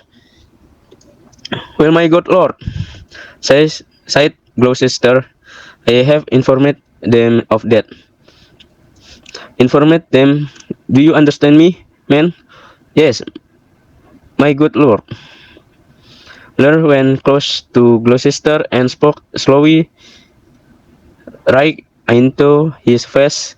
The king wishes to speak to Cornwall. The dear father wishes to speak to his daughter, insists on her obedience. Have they been informed of that? My breed and blood. Fairy, the fairy duke, tell the hot temperate duke that he stopped. No, but not yet. Maybe his unwell illness does make us neglect the duty. We have no difficulty performing when we're fit. We're not ourselves selfish when we're under the weather. Our minds don't suffer with your body. I'll control myself and restrain my impetuous inclination to mistake the indisposed and ill for the hillman. He stood drawing hawk breath to calm himself, but then he caught sight of Ken in the stock. That on my rank, he stormed. Why he sitting there? This act persuaded me that this aloofness of the Duke and his wife is deliberate. Get my servant out of there. Go and tell the Duke and his wife that I want to talk to them. Right now, at once, tell them to come out and listen to me, or I'll bet a drum at their bedroom door until they feel they never be able to sleep again. Gloucester went off, shaking his head anxiously. I'd like all to be well between you, he muttered. Lear closed his chest, his chest of me, my heart, my rising heart, but down. Shot at it, Nankel said the fool as the cockney did at the eels when she put them live into the fish paste. She hit them over the head with a stick and cried, down, playful creatures, down.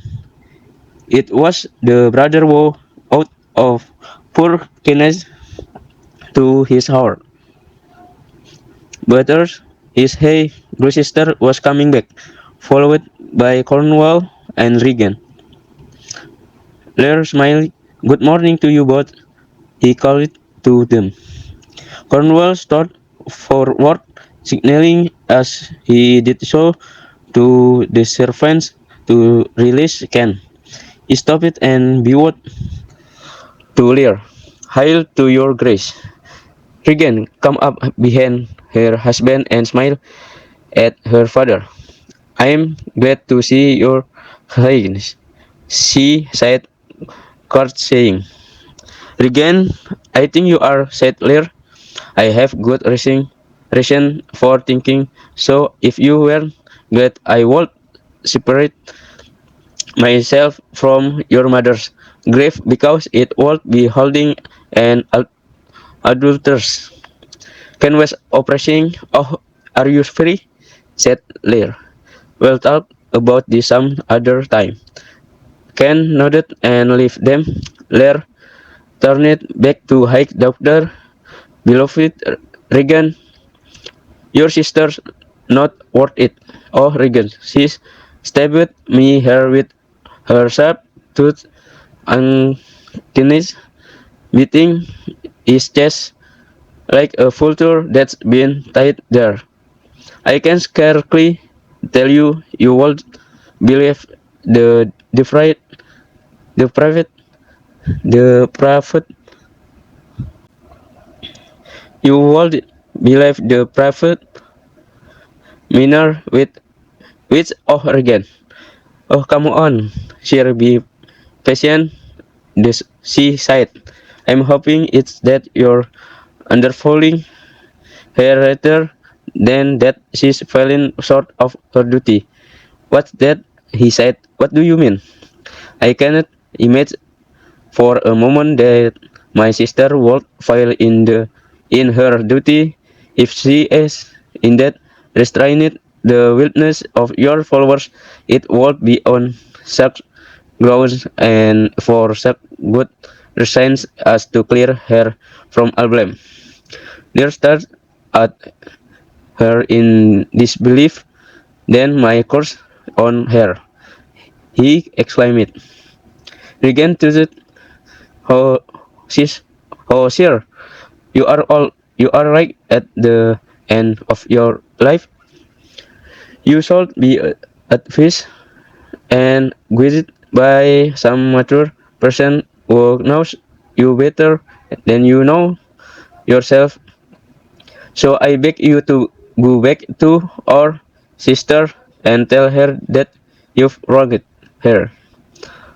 Ask her forgiveness, said Lear. Do you think that's appropriate to my royal state? He knelt down and clasped his hand in a exaggerated attitude of prayer. Dear doctor, I confess that I am old. Old men are a nuisance. On my knees, I beg you for clothes, bed, and food. Regan tossed her head. Good sir, stop this, she said. These are unseemly tricks. Go back to my sister, never again. She's deprived me of half my routine, given me black looks, and lashed me with her toes, serpent like on my very heart. My all the strut up vengeance of heaven dropped on her ungrateful head, strike her under unborn children. You infuse wind with lemons. For some, sir, for some, exclaimed Cornwall. You kick lightning arm your blinding flames into her scornful eyes. In fact, her beauty you fan fox sucked up by the powerful sun by falling on her and destroying her beauty. Oh, the blessed gods! Exclaimed again. That's how you curse me when the mood takes you. No, Regan, you never have micros. Your tender-hearted nature won't allow harshness. Her eyes are hostile, but yours are comforting and don't smolder. You don't have it in you to begrudge me my pleasures.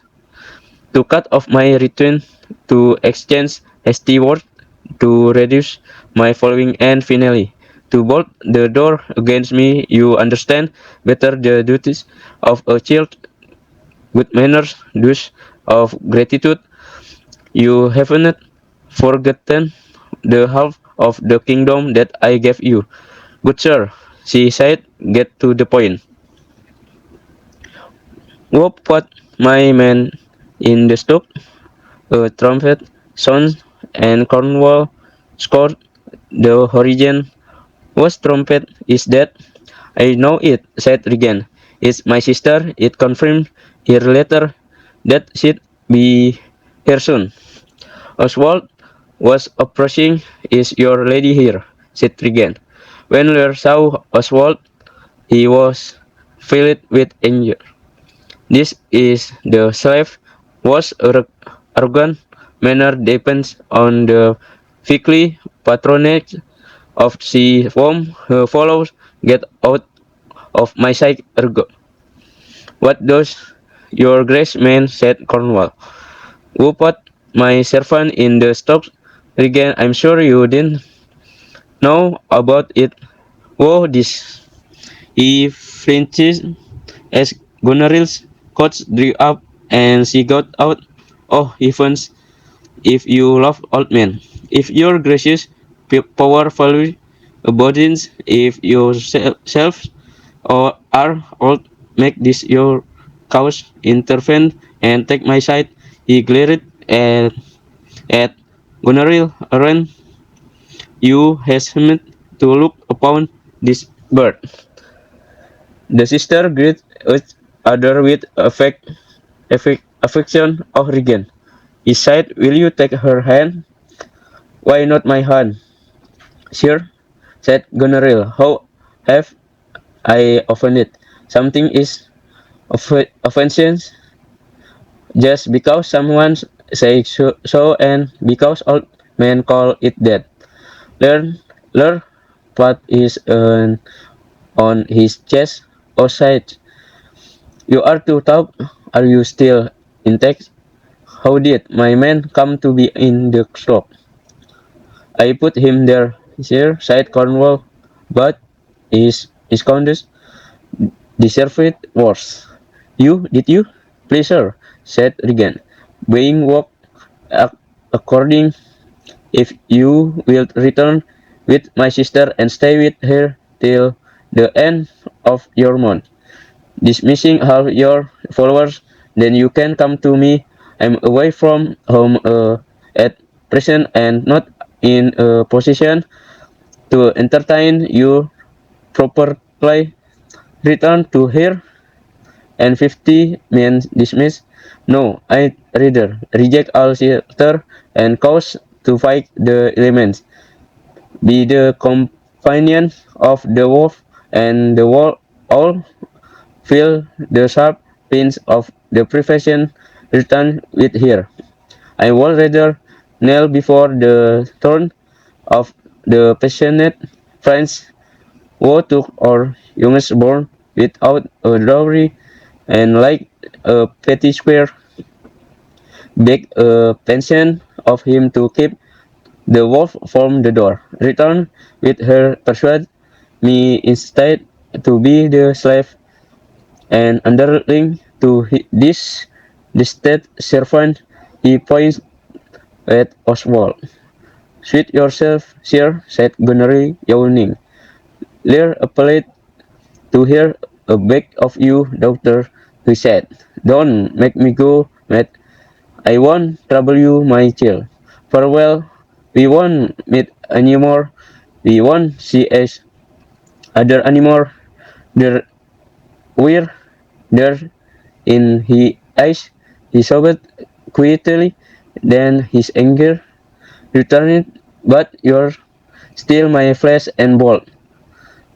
My doctor, or rather, disease that in my flesh, which I have to acknowledge, mine, your boil, plow, sorry, swollen carbously in my corpse, blood, but I won't curse you with some, cause it's own time.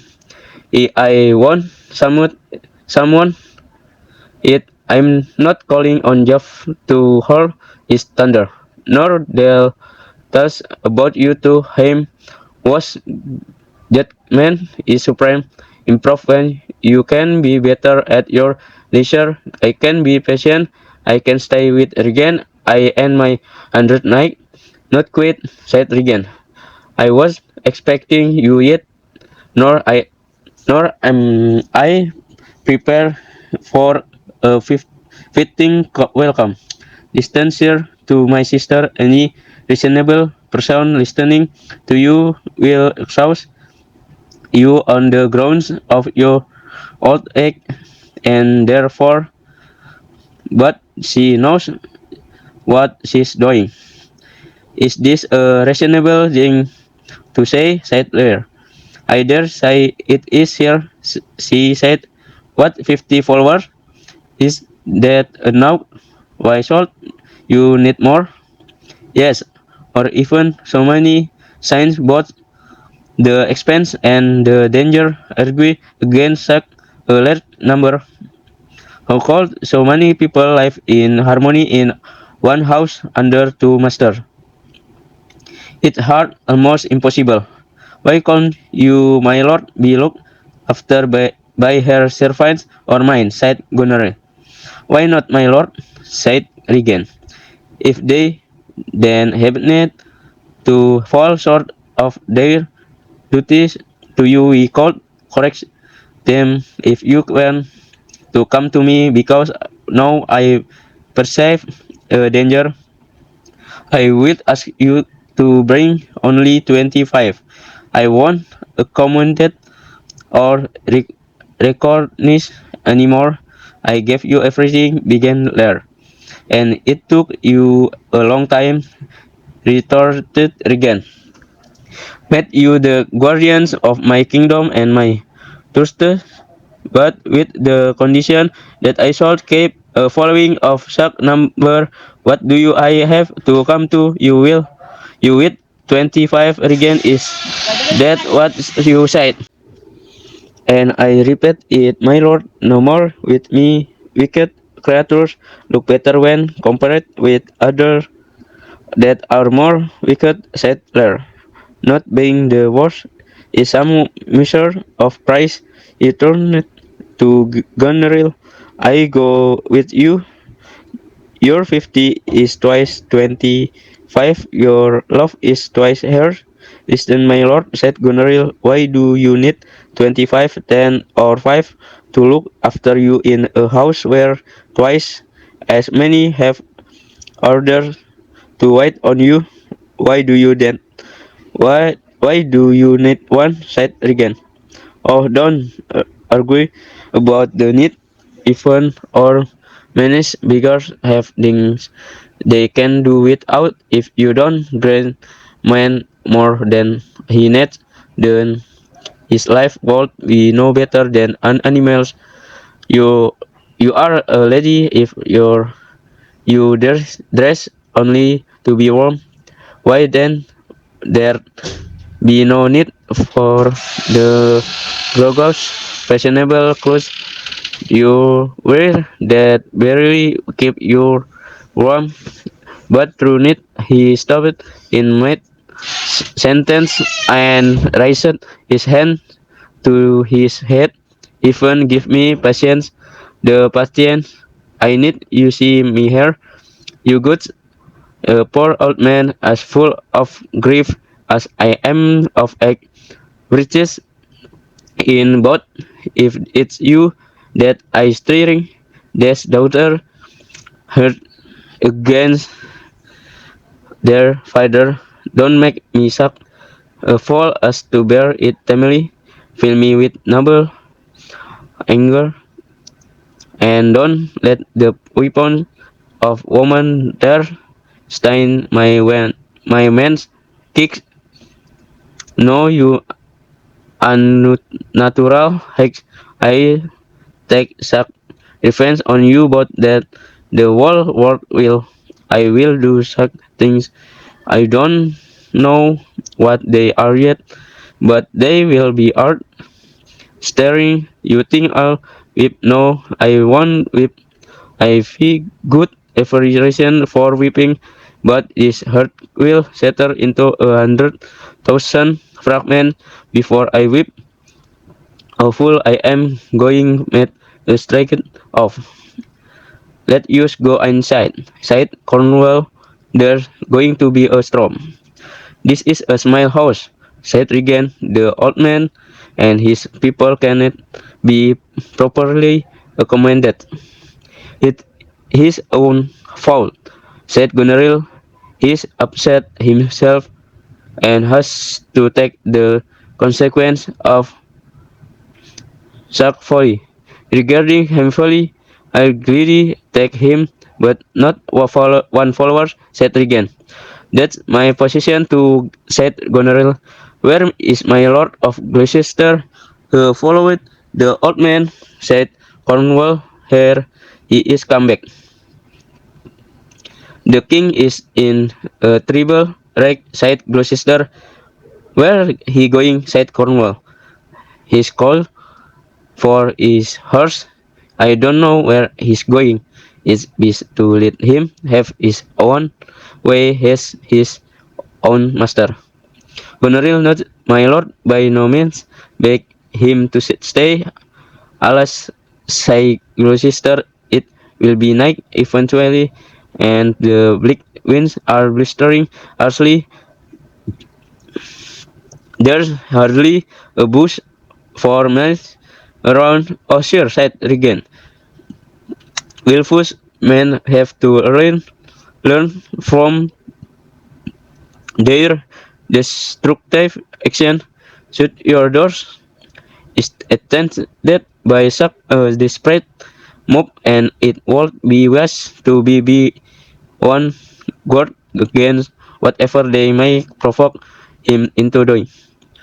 Shut your doors, my lord, said Cornwall. It will make my regents giving you good advice come out of the storm. Gloucester's castle was situated on the edge of a vast heath. Ken had begun his search for the king there. The storm that had threatened during Lear's encounter with his daughter had broken, and the heath had been transformed into a wild, noisy, and wet hell with blinding lightning, deafening thunderclaps. The rain came down in cutting sheets, blown about by a screaming gale. It would be impossible to find the king in this condition, but unusually for such a wild night, there was someone out here with him. Ken struggled toward the dim figure and managed to reach him. Who's there? Besides foul weather, he shouted. The man shouted back. Someone just as disturbed as the weather. Ken could see the man's face now. It was the knight who had accompanied the king in his coach. I know you, he said. Where's the key? He's trying to cope with the angry elements, said the knight. He's telling the wind to blow the earth into the sea, or else raise the swollen waters above the coast, that things might change or disappear. He's tearing his white hair, which the sudden gusts catch with eyeless rage in their fury, and think nothing of it. He struggled in his pathetic human state to outstorm the to and fro thrusting of the wind and rain. On this particular night, when even the famished mother bear will take cover, when the lion and the starving wolf are keeping their fur dry, he runs, bareheaded, and shouts out recklessly to the tempest. But who is with him? No one, except the fool who's working hard to lap up his master's deeply felt injuries. Ken nodded. Sir, I do know you, he said, and because of that, I'll confide something important in you. There's a rift between Albany and Cornwall. Although they've been able to conciliate with deceitful forms, they have servants, at which good ones don't, who seem no less than they appear but as spies supplying French with intelligence about our kingdom. Either the quarrels and plotting of the dukes or the rough way both of them have handled the kind old king, or something more sinister, of which those are only the outward signs. But there's no doubt that an army is coming to this divided kingdom from France who, knowing too well how unguarded we are, has already established a secret foothold in our best ports and are on the point of showing themselves in their full power. Now, as for you, if you trust me enough to speed to Dover, you will find some men who will thank you for delivering an honest account of the unnatural and maddening sorrow that the king has got cause to complain of. I am a gentleman of high rank and good breeding, and as a result of my information and judgment, I offer this commission to you. I'd like to talk about this a bit more, said the knight. No, don't, said King. For confirmation that I'm more than my outward appearance suggests, open this purse and remove the contents. The knight opened the purse and found a ring there. If you see Cordelia, and I have no doubt that you will, show her this ring, and she'll tell you who this fellow, who's unknown to you at present, is. Fly on this thought. I'm going to find the king. Give me your hand, said the knight. Is there anything else? Just one more thing. The most important of all, that when we have found the king, you go that way. All this. Whoever finds him first, give the other a shout. The storm had worsened. The wind punished the bushes mercilessly, and the rain drenched everything until the whole world was sodden. Visibility was very poor, and Lear and the fool could find no shelter. Lear braced his body against the elements and tried to shout above their roaring.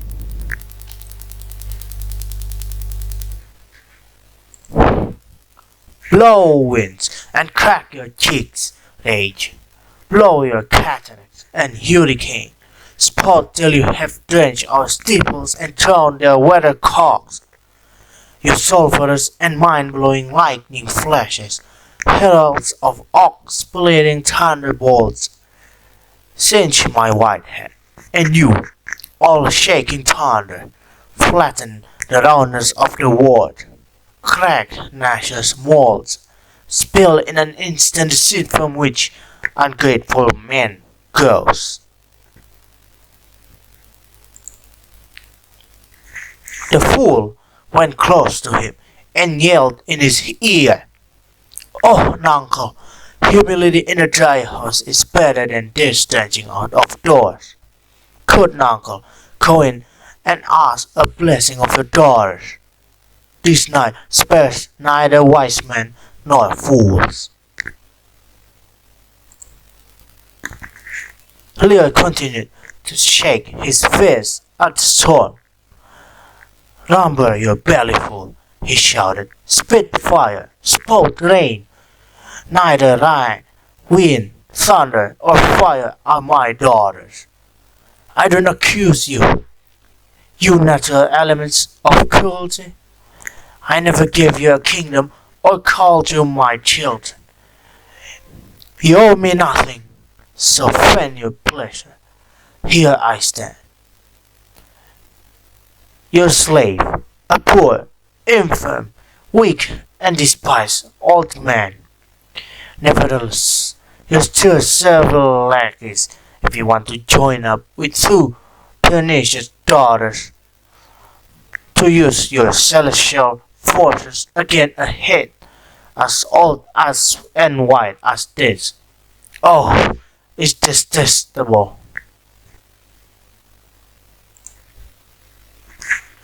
He who has a house to put his head in has got sound brains, said the fool. The cart pays the real horse before the head has any. The head and he shall lose, so beggars marry many. The man who makes his toe what his heart should make, shall of corn cry woo, and turn his sleep to wake. There has never yet been a beautiful woman who didn't admire herself in a mirror. Ken had seen their dim shapes and was making torture. No, muttered Lear. I will be the model of patience. I will say nothing. Who's there? Called Ken. To be sure, answered the fool. Here's graciousness and vulgarity. That is to say, a wise man and a fool.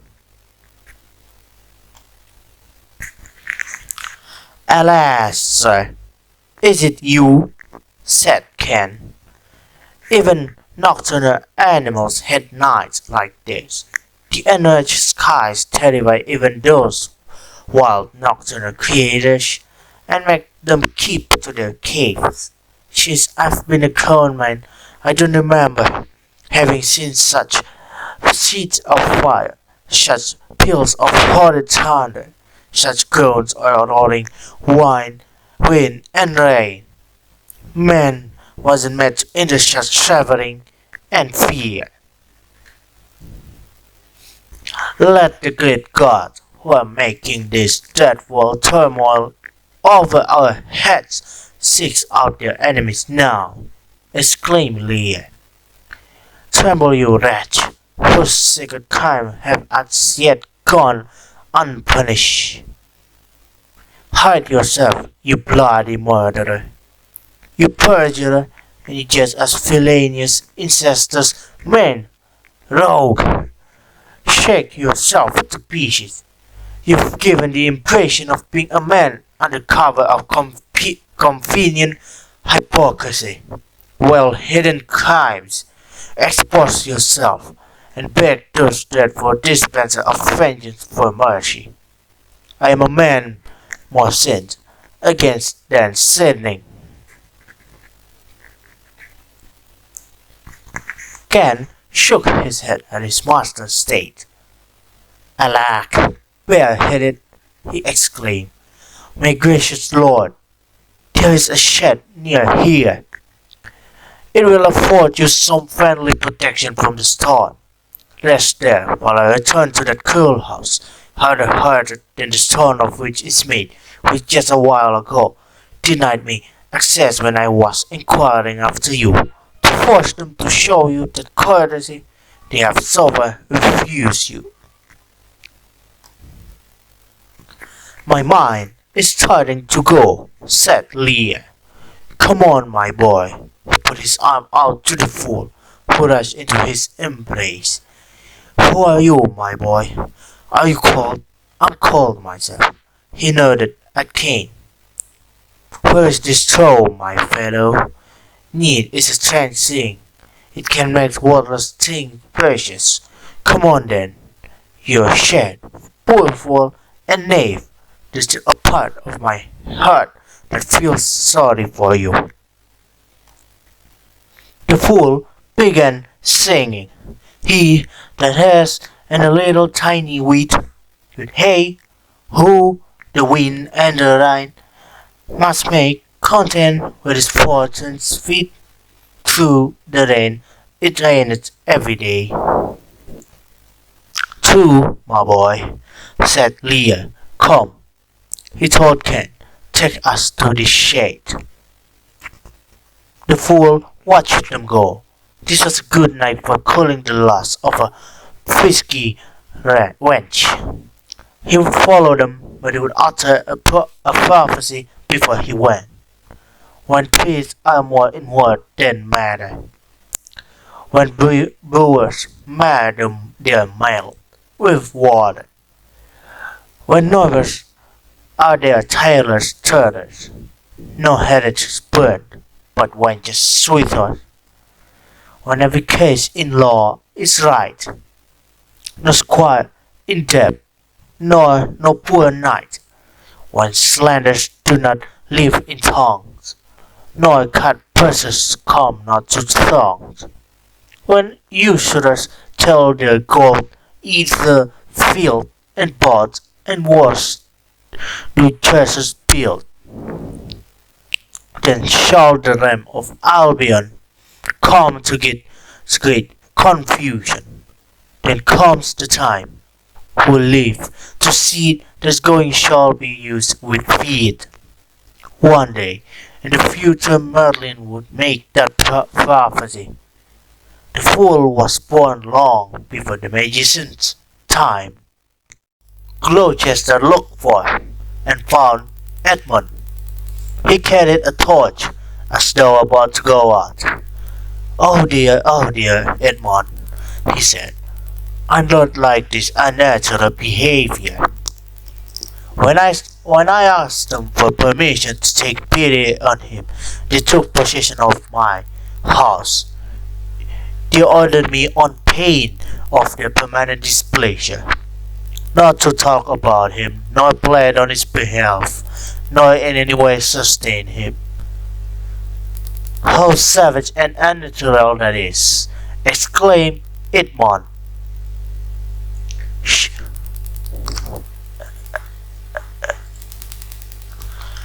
Shh! Quiet! Don't say anything, said Gloucester. There's some division between the dukes and something even worse. I've received a letter tonight. It's too dangerous to talk about it. I've locked it in my bedroom.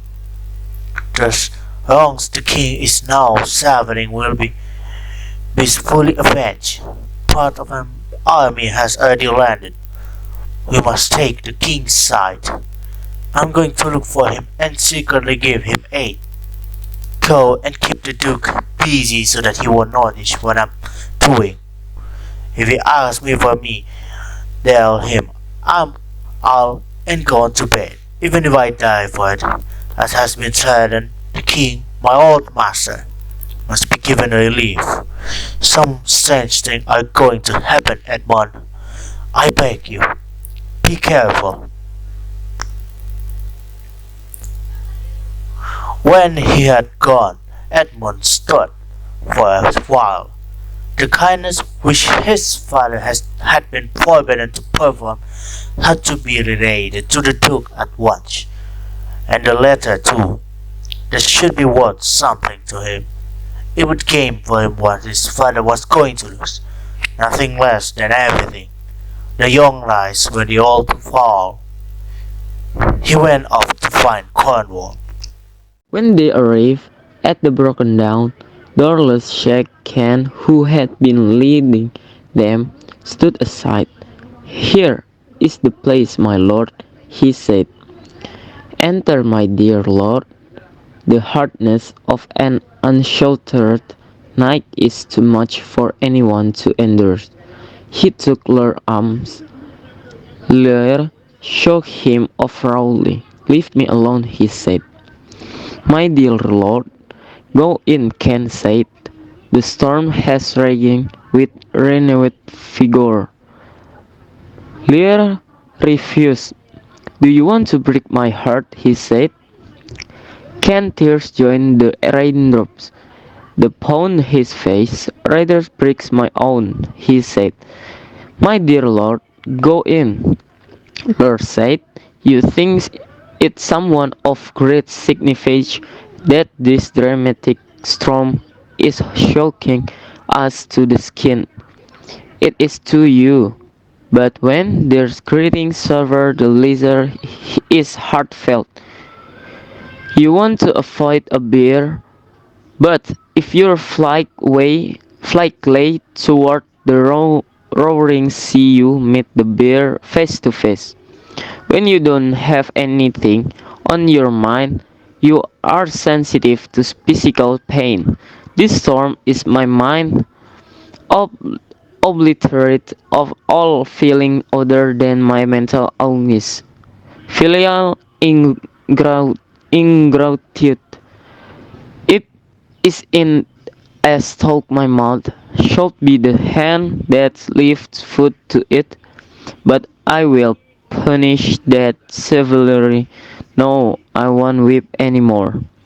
To shut me out on a night like this. He stepped back, turned, and shook his fist at the storm. Pour on, endurance it. He should. He turned back to Ken, pleading, on night like this, oh Regan, Goneril, your old kind father, whose honest heart gave you everything. He grabbed Ken's self. Oh, that way leads to madness. Let me put that out of my mind. No, more of that. Ken tired again. My dear lord, go in here.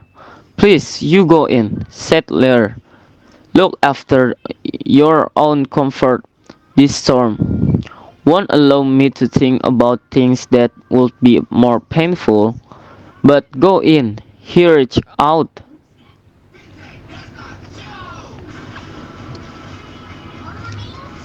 and gripped the fool's arm in boy. He said, you first. He looked out at the storm again. You homeless poor, he began, then turned back to the fool and urged him to go in. Yes, he said, get in there. I pray and I sleep. The fool did as he had been told, but Lord Ignorant can continue effort to induce him into the hovel.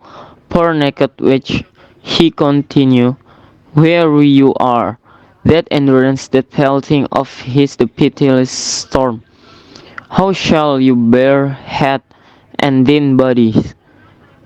Your tattered and torn rightness protect you from weather like this. Oh, I have taken too little notice of this. Take medicine, you great ones. Expose yourself and feel the virtue feel so that you might share your health and show the heaven to be more just. A voice from inside the hovel wailed pitiful. Fathom and half, poor Tom. The fool come rushed out terrified. Don't come here, Knuckle. There's a ghost in there. Help me, he cried. Ken reached out the fool. Give me your hand, he said. He leaned toward the door and shouted as slowly as he could. Who's there? A spirit, cried the fools. He said his name, poor Tom. Ken went to the door, then and stuck his head in. Who are you? Grumbling there in the straw. He demanded, come out. Edgar emerged, wearing only a lounge cloth. Go away, he whined. The fool friend will follow me. The cold wind blows through the sharp hawthorn. He looked Lure up and down. He said, go to your bed and warm yourself. Lear, start the madman applied. Did you give everything to your daughter? He said, and have you come to this? Edgar shrunk away from him. He said, who give anything to poor Tom? Whom the fools when Hazlitt through fire and flame, Stratford and Whirlpool overboard, and Gormire has put knife under his pillow and hung nose from these balcons. It put red poison in his forehead, instilled pride into his heart, riding a bite, trotting horse a course narrow, bright, and catch his own shadow, taking it for a traitor.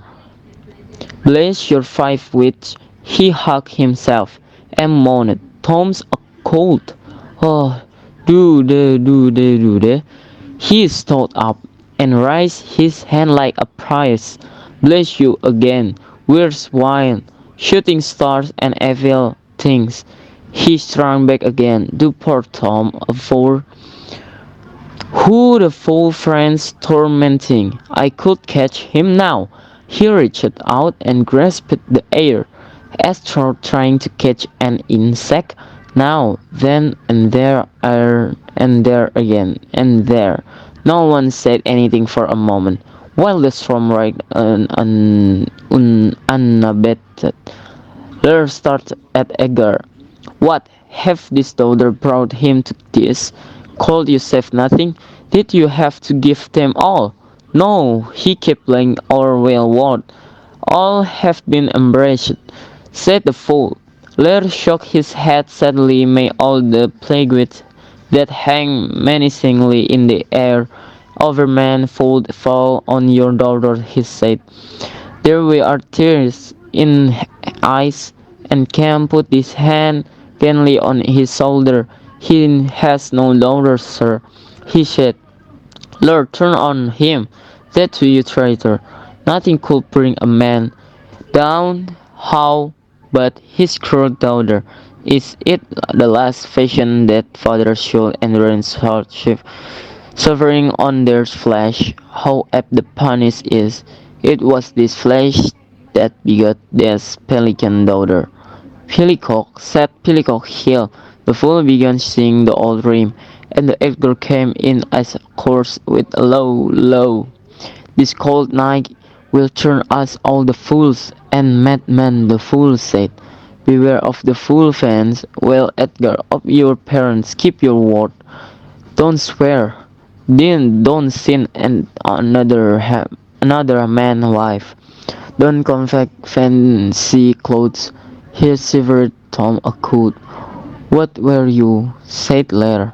A lady's man proud in heart and mind. Edgar said, I curled my hair. Wore lady's glove in my hat. Satisfied, the last in the my mistress' heart, and went all the way with her. I swore as many oaths as I spoke word, and openly broke them. I was one whose dreams were full of lustful act, and I walked to perform them. I love wine deeply, gambling thoroughly, and regarding woman. I would love the Turkish Sultan. Was this set fool? I listening to gossip. I was violent, a hog in laziness, a fox in stealth, a wolf in greatness, a dart in madness, a lion in ruthlessness. Don't let the clang of shoes or the sound of slings like arouse your weak heart. Keep your feet out of bridles, your hand out of petticoats, your signature from moneylenders' book, and if the fool faints, the cold wind blows, through the hawthorn bushes, the imitate the sound of the twin wind blowing through the torn leaf, the stopped and afraid to see any something in from him. The devil, my boy, shh, let him throw bites. Lear was still looking at him with great intensity. You the better of in grief than expose your naked body to this extreme weather, he said. Is man no more the thing? Look at him, your own the silkworm, nothing for itself, nowhere beast for its height, the sheep for its wool, nor the cat for its perfume. Huh? There are three of us here who are touched by sophistication. You are the gawning things. The man in his basic form is no more than such a poor barefoot animal as you are. Lear got up suddenly and began tearing his clothes off and throwing them down on the ground. Off, you borrowed things, he cried. Come, unbutton here.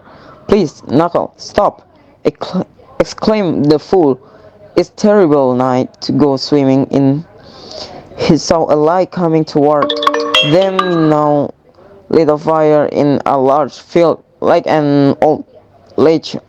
"Here," he said, a small spark of life with all the rest of his body cooled. "Look, here comes a walking fire." Edgar covered his face with his arm and moaned softly. "This is the full blind Figgle. He begins at the curfew and works about until the first cock crow. He gives cataracts, squint eyes, and makes hare lips, mellow the ripening weight, and hurts the poor creature of the night, the earth, that starts singing, sang with whole 3 times page is wood. He met the demon and her blood board. He stopped her death, right here over the head be off, you which be off. How its grace can ask the king, who that settler trying to see through the rain, who there so can, what are you looking for? Who are you there? Call it Gloucester. Your names? Edgar was still hugging himself. She mildly dictated from his surroundings. Poor Tom, who eats the swim frog, the tadpole, the wall when the wall knew and the water knew. He moaned. When the full French reached, he is so alarmed that he eats cow dung as salad. Shallow deer rats and dead dogs drinks the scum of stagnant pools, who wipe to text, put in the stock, and impressioned who had 3 shoots and 6 shirts, a horse to ride, a weapon to wear, but mice and rats, such small deer, have been Tom food for 7 long years. Beware of my demon stalker, he shook his finger and throat reprimanding. Someone shut up, smoking shut up.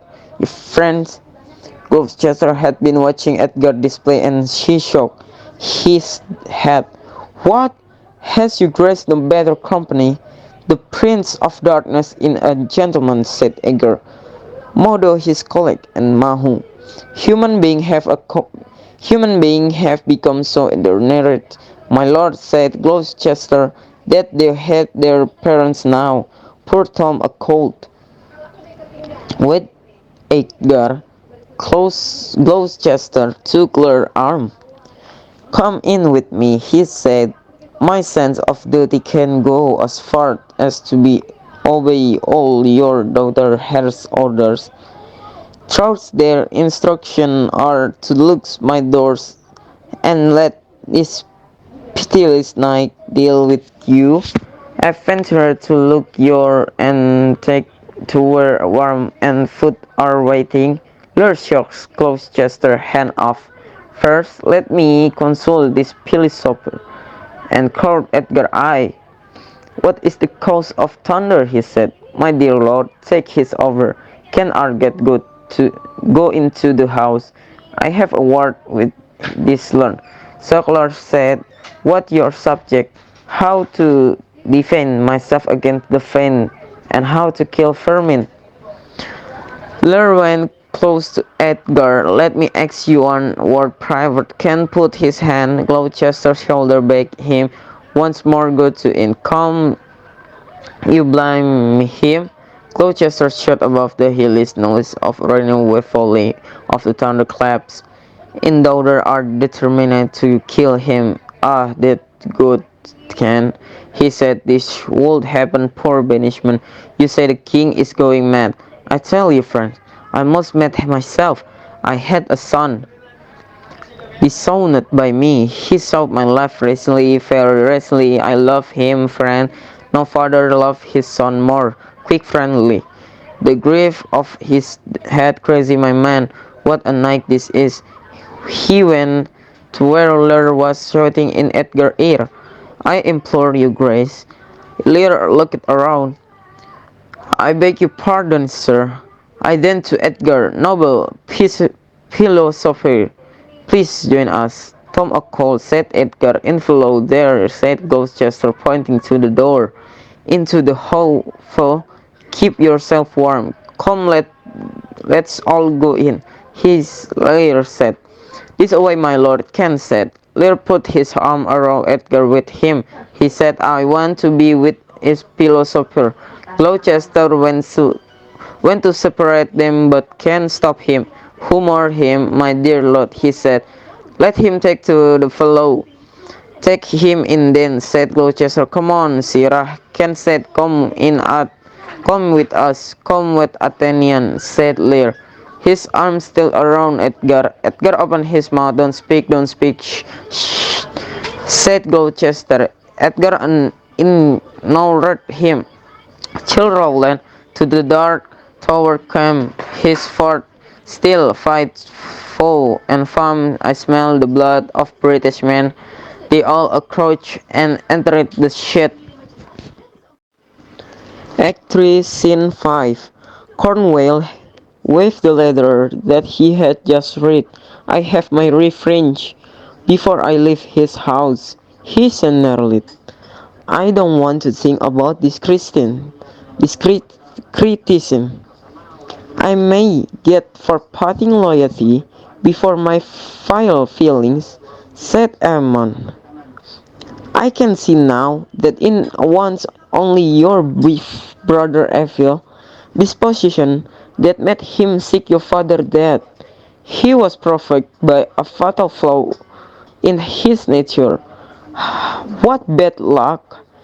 It is that I have to feel guilty about being a loyal, exclaimed Edmund. This is the letter he mentioned, which proves that he is spying for French. Oh heavens! I wish that deterioration wasn't happening, nor that I was the one who detected it. Come with me, the Dutch, said Cornwall. If the contents of this letter are true, you've got some serious business to conduct, Edmund said. True or false, it has made you the Earl of Gloucester. Find out where your father is that we can apprehend him. It occurred to Edmund that if he could discover his father helping the king, it would make the duke even more suspicious.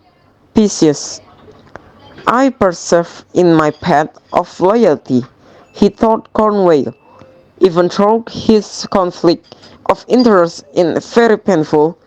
I have confidence in you, Cornwall said, and you find me a more loving father. Act 3, Scene 6.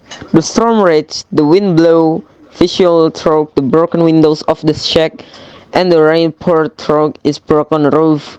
But there was a corner that was relatively dry, and Lear handled there it with Edgar and the fool. This is better than the open air, Gloucester said. Be grateful, I make it more comfortable with whatever I can find. I won't be long. Ken, not towards the king. His reason has given way to passion, he said.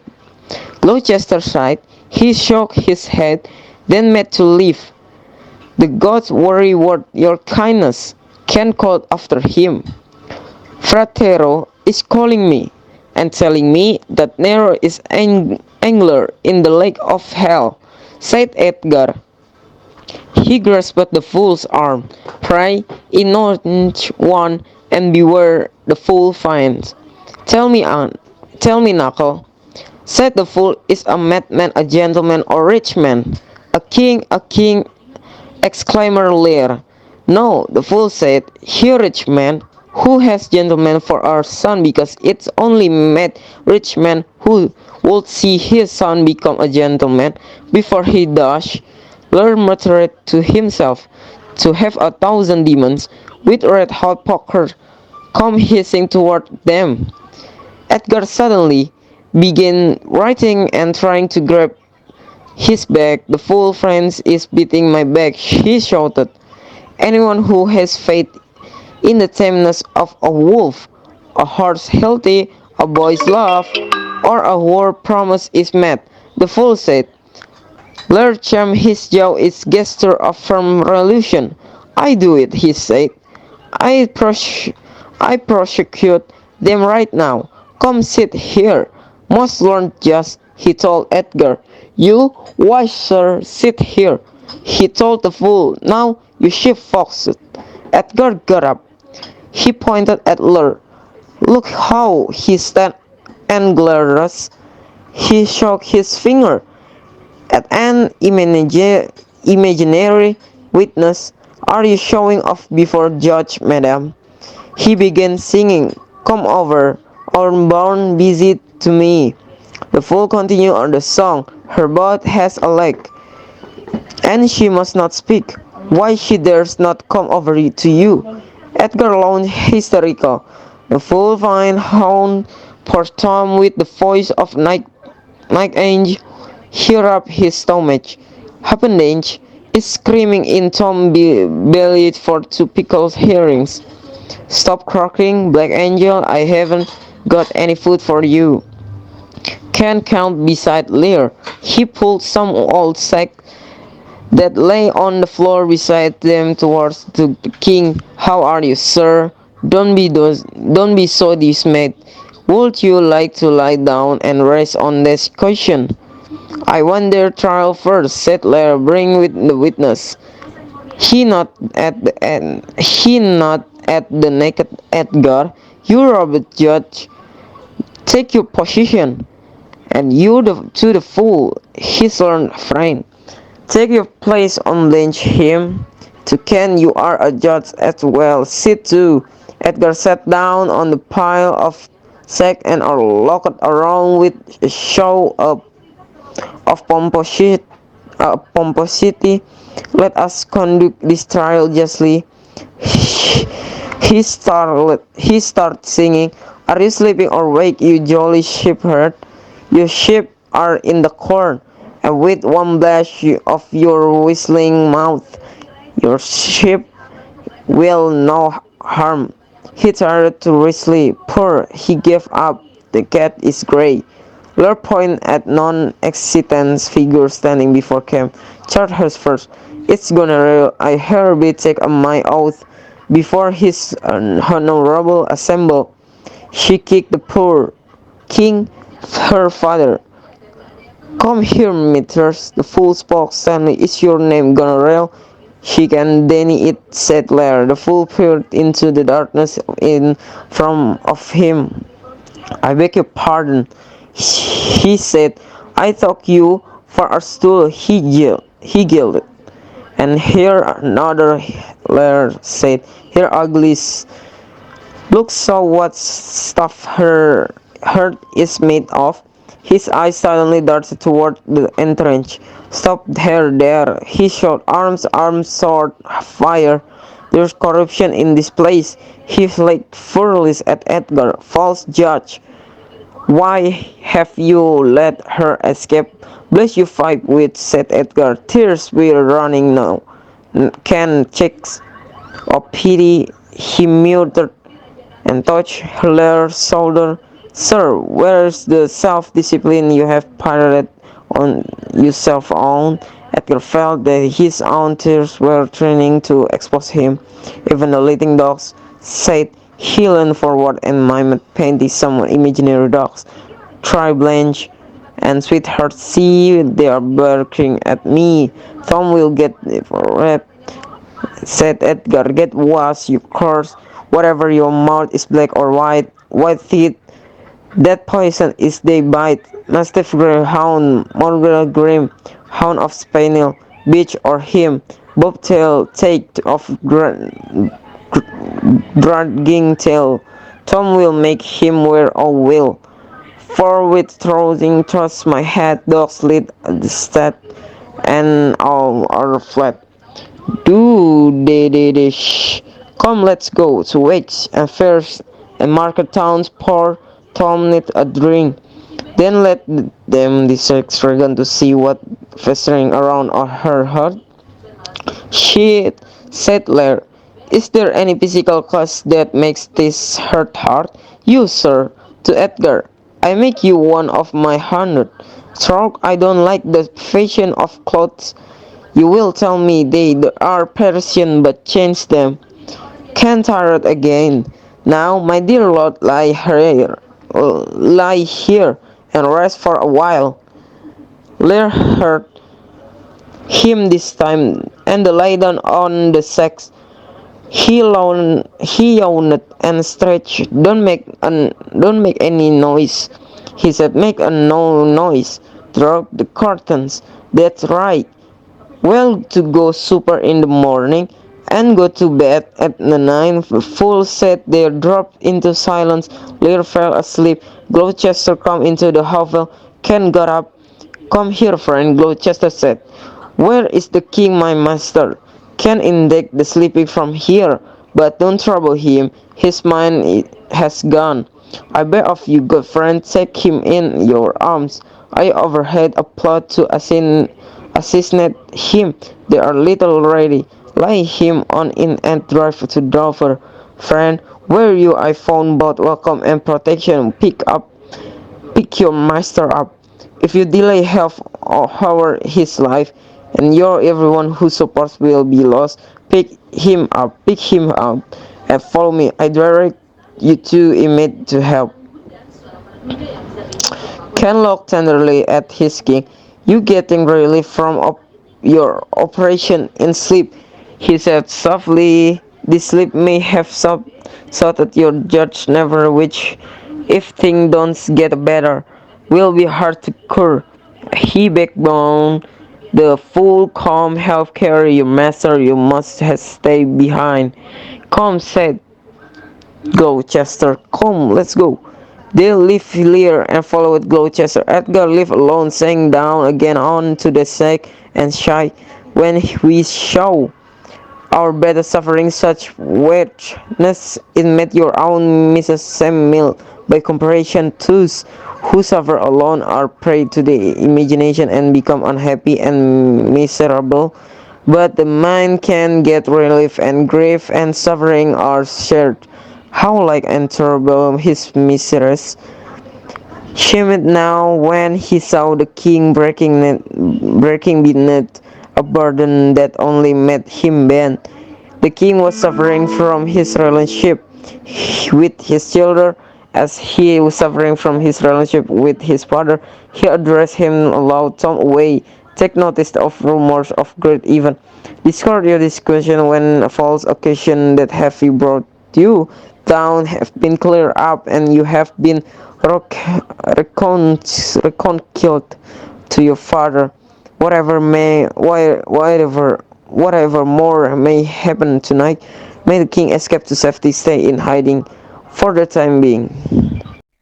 Cornwall had called General Regan that month to a council to deal with the problem of Gloucester. Send someone to my lord your husband at once, he said. Show him this letter. The French army has landed. He turned to some waiting servants. Go and find the traitor Gloucester. Regan said, hang him instantly. General said, blind him. Leave him to my displeasure. Cornwall said, Edmund, go with our sister. The revenge we intend to take on your traitorous father is not fit for you to watch. He turned to General, advised the dog. When you get back to prepare for war, we'll do the same. Our messengers will keep the information going fast between us. Farewell, dear sister. To Edmund, farewell, my lord of Gloucester. Oswald came in. Well, Cornwall said, where's the king? My lord of Gloucester has taken him away, said Oswald. Some 35 or 6 of his knights, urgently searching for him, met him at the gate, and with some more of the Lord Gloucester's men, they took him towards Dover, where they claimed to have well-armed friends. Get horses for your mistress, said Cornwall.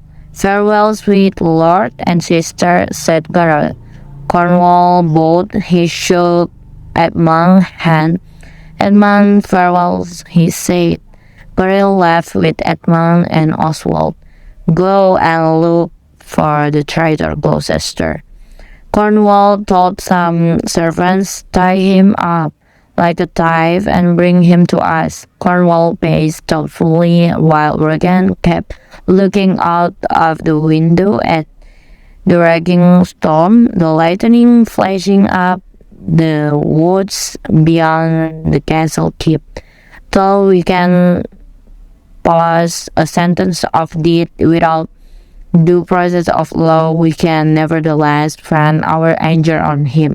Cornwall said people may condemn it, but they can't do anything about it. At last, there were horses moving towards the castle.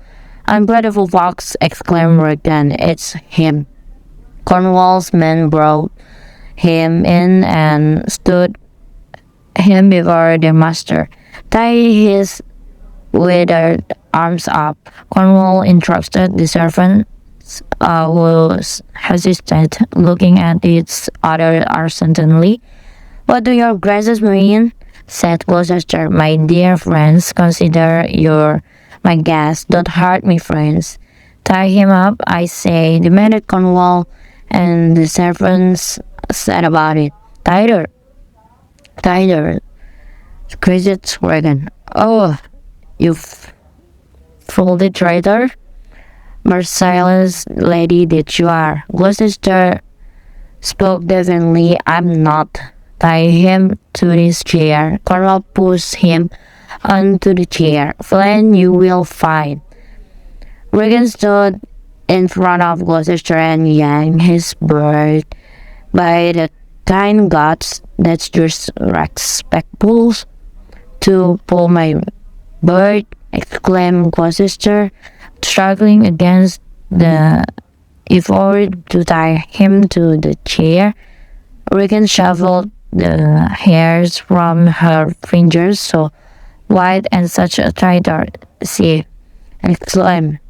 "Unworthy lady, these hairs that you've snatched from my chin will come to life and accuse you. I'm your host.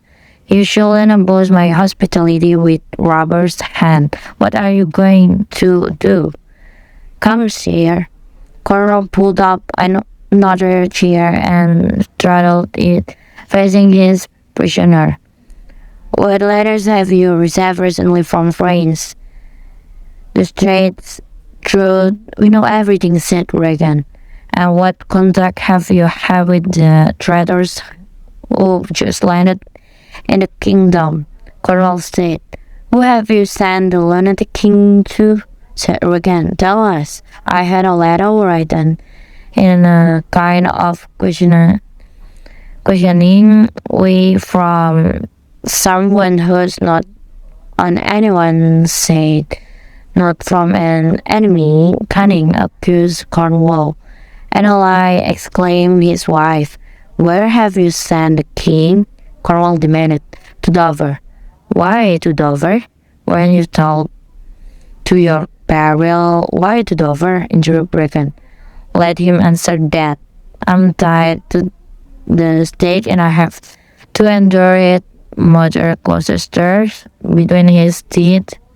Regan advanced threateningly. "Why to Dover?" "Because I couldn't bear to see your poor old nails pluck out his poor old eyes, nor your first sister stick her boris fangs into his anointed flesh.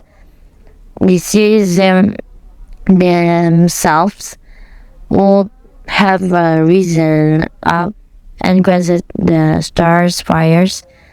A face with such a storm as his bear had endured in this hell black night. Yet poor old man, he joined even its race. If wolves had halt at your gate at that dreadful time, you would have said, 'Good porter, unlock the gate.'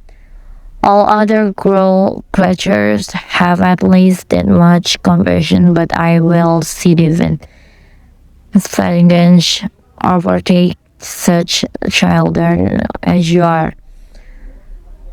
"See it you never will. Can't the servants, fellows, hold the chair.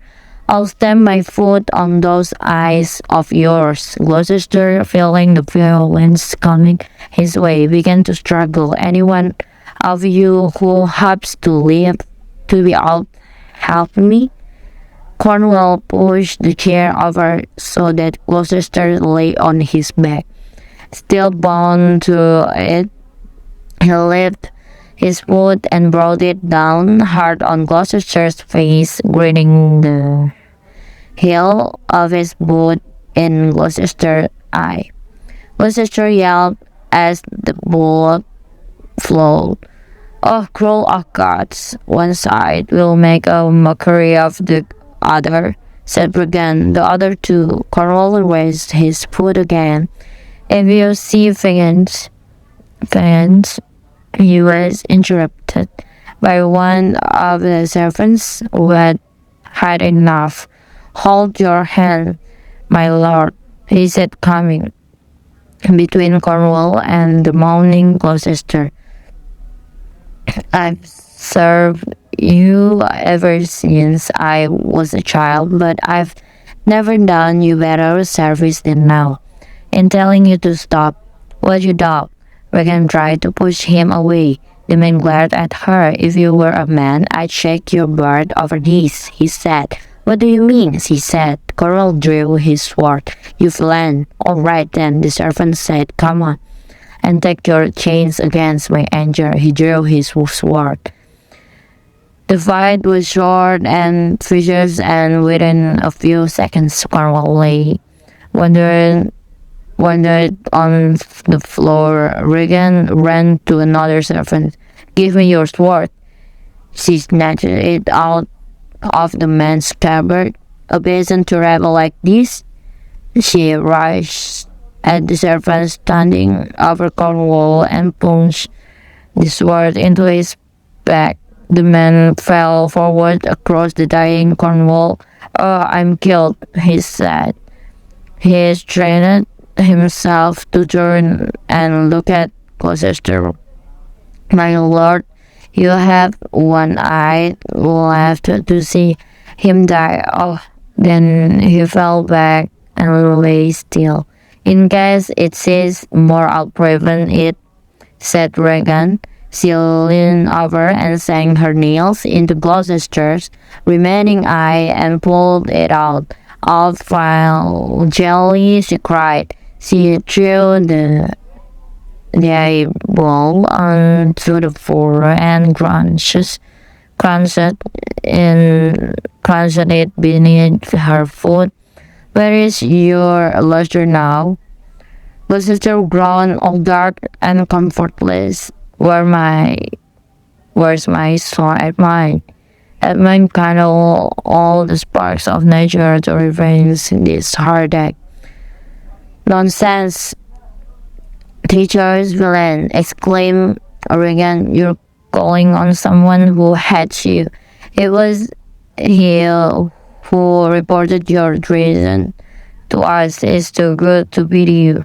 Oh, my fault is Gloucester cried. Then I cursed being abused. Kind gods forgive me for that and make him prosper. Go and throw him out. At the gates, Regan told a servant, let him smell his way to Dover. One of them undid Gloucester and dragged him out. Regan went to her husband. How are you, my lord? How are you feeling? She held him up. Raise a wand. He gasped. Follow me, lady.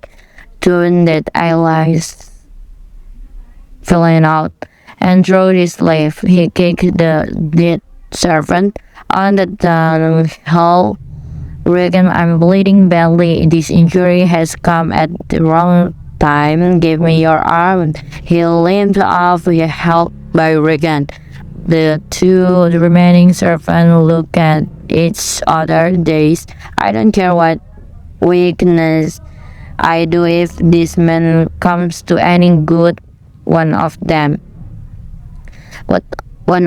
said, if she has a long life and dies of old age, all women will turn into monsters.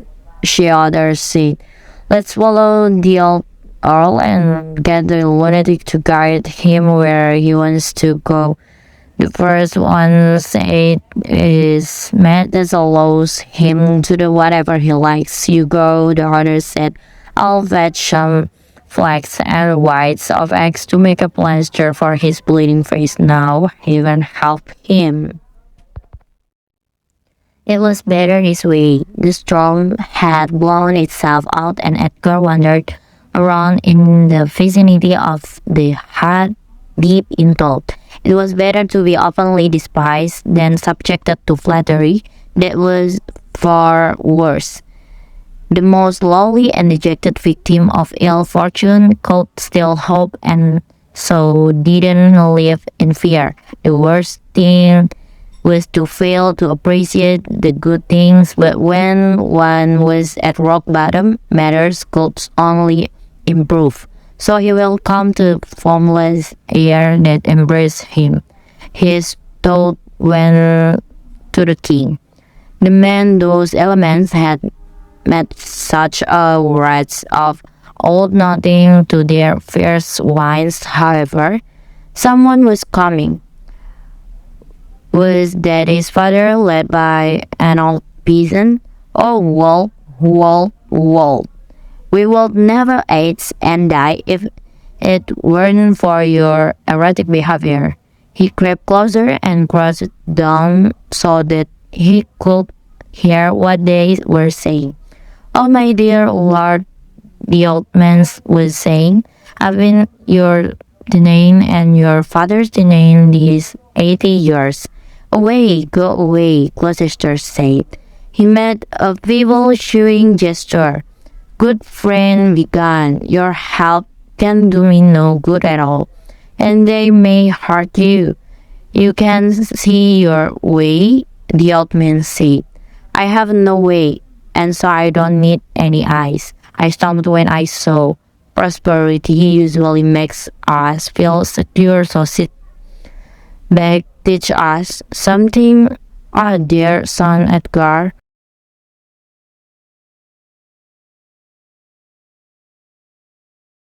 See you by touching you. I'd say I had my eyes back. Edgar stood up. Hello, the old man called. Who's there? Edgar was weeping. Oh, gods. Who could ever say that one had hit rock bottom? He was lower than he had ever been. The old man came close. It's poor Mad Tom, he said.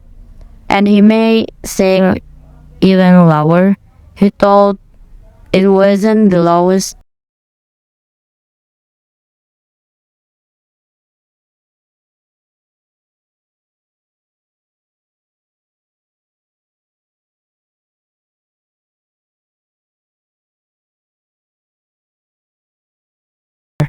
Mad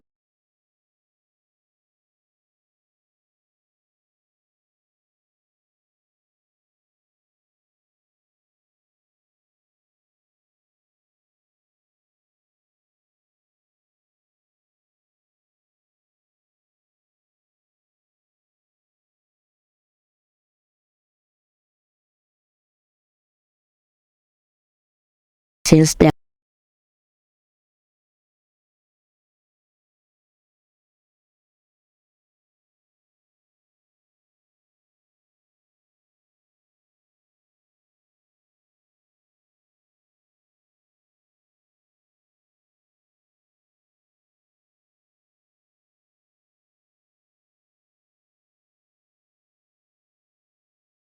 It was unfair to both.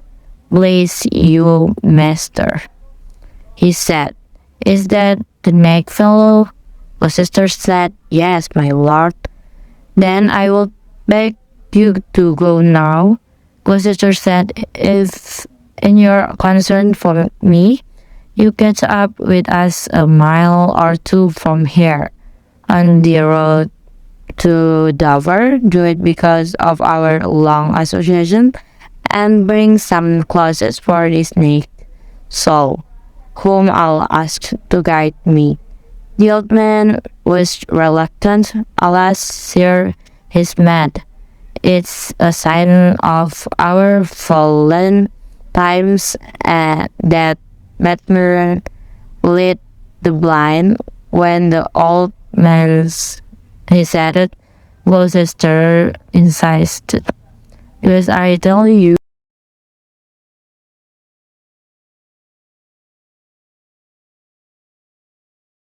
the best clothes I've got, no matter what the consequences are. The old man left them. Sarah, Persistent felt about the air around him, naked fellow. Poor Tom, called, well, Edgar. He couldn't keep it up, but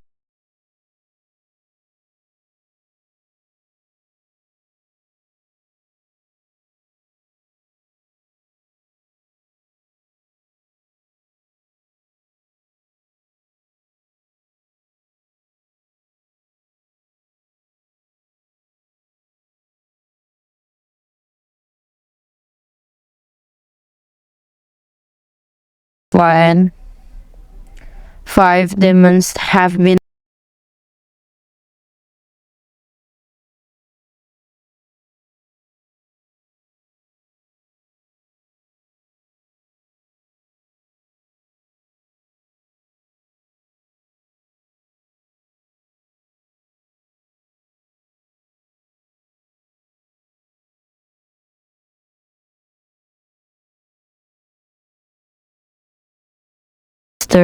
Gloucester undid his purse from around his waist.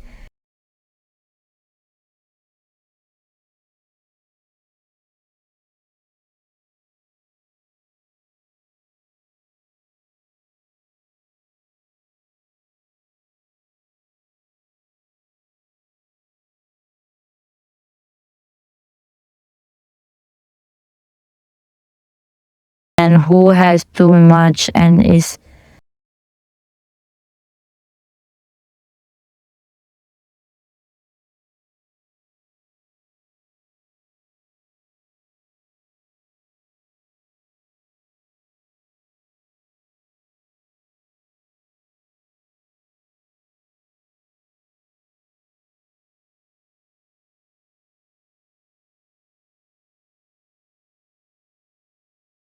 was high, and bowhead looks fearfully into the churning sea below. Just take me to the very edge of it, and I'll remedy your misery with something valuable that I have on me.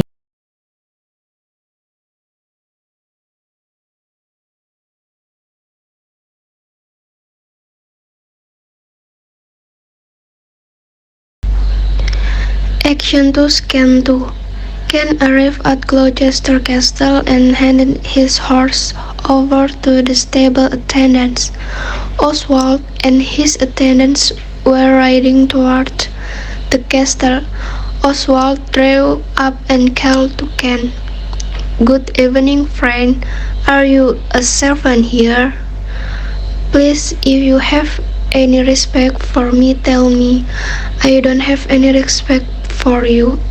"Well then, I don't care about you either," sighed Oswald. "If there is any more lip from you will make you care about me," sighed Ken. "Why are you abusing me?" sighed Oswald. "I don't even know you is dismounted." "What do you know about me?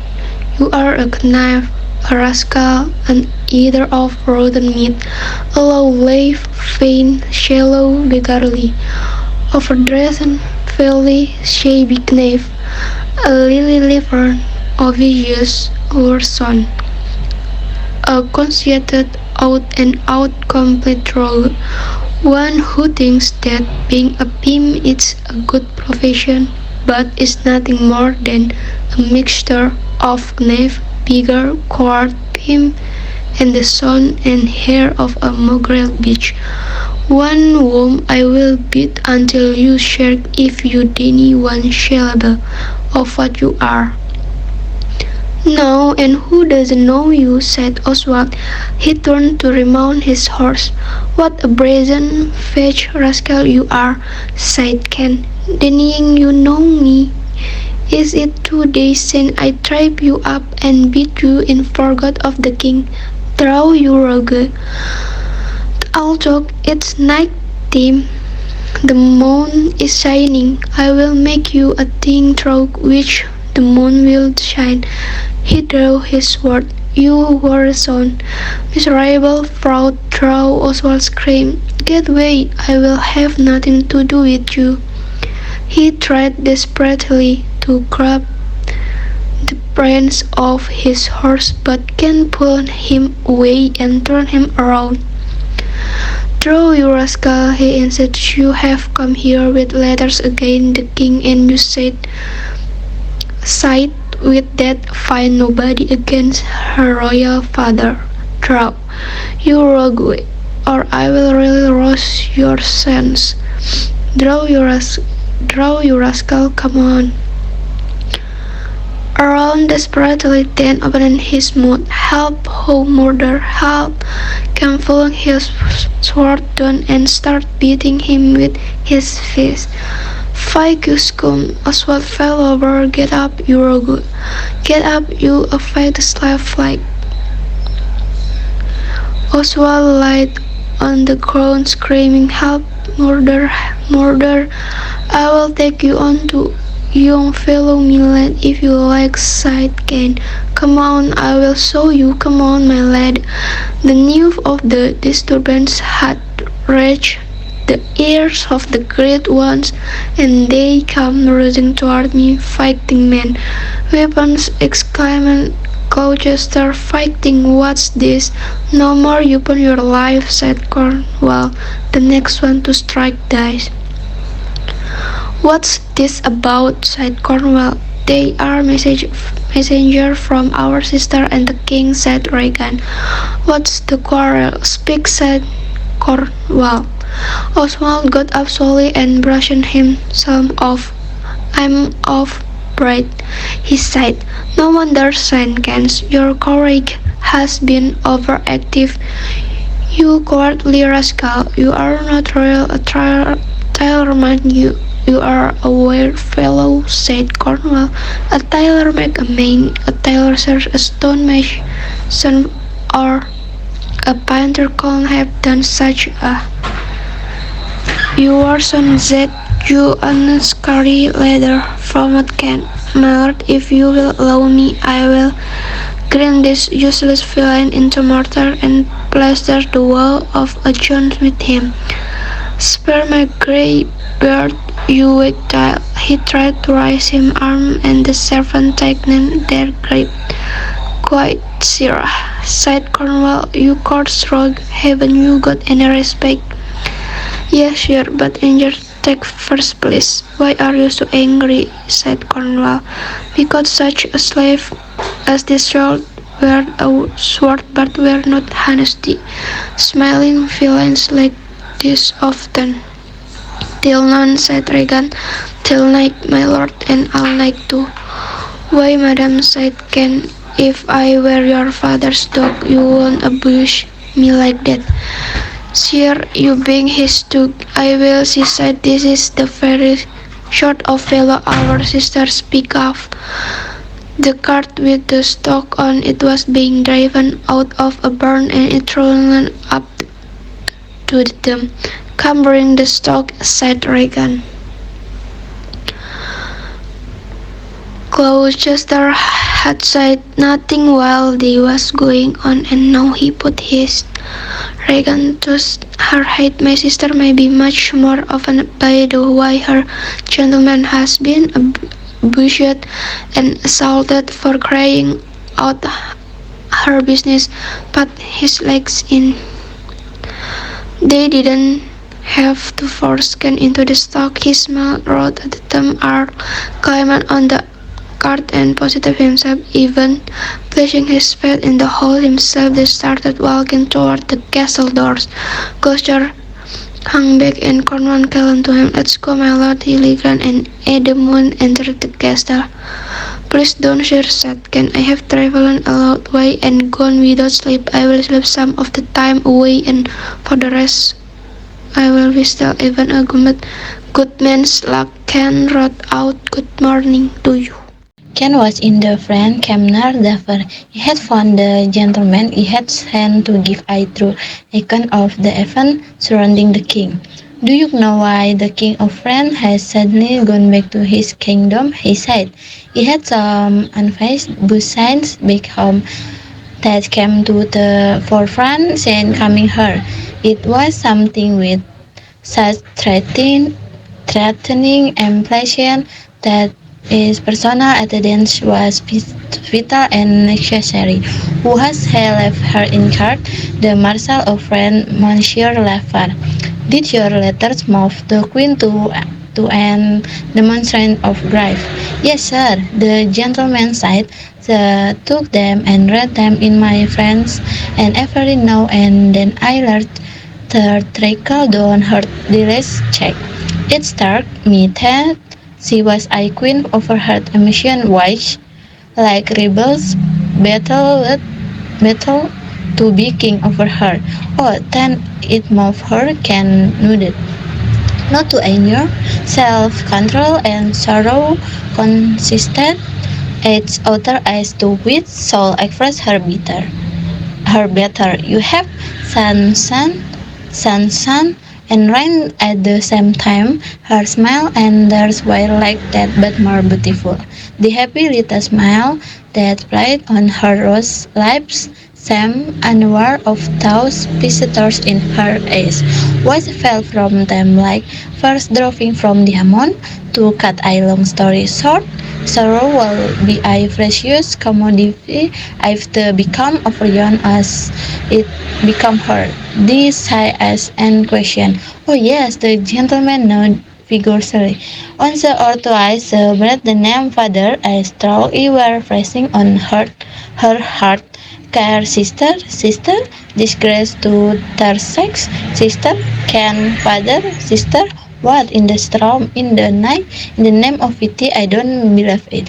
And at that she always her holy thirst to fall from heavenly stand. Her strong faith she went off to deal with her grief alone. Ken is where most as a listener. It is the star, he said. The star above us are responsible for our character. Otherwise, two parents could beget such different offspring. You have spoken to her sign. "No." Was the before the king returned? "No sign." "Well, sir, the poor disread letters in the town sometime in his more rational moment. Remember why we come to Dover, and one in I care to circumstance just consent to see his doctor. Why this, sir?"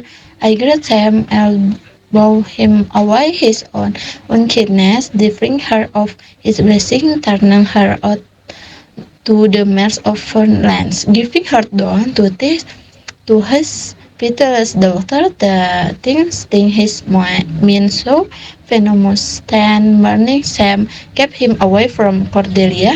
"Alas for man," the gentleman said, "you have heard anything of the armies of Albany and Cornwall?" "Yes," the gentleman said, "they are on the march." "Well, sir," said Ken, I take you to our master Lear and leave you to look after him. I'm going to be tied up in some important business for a while.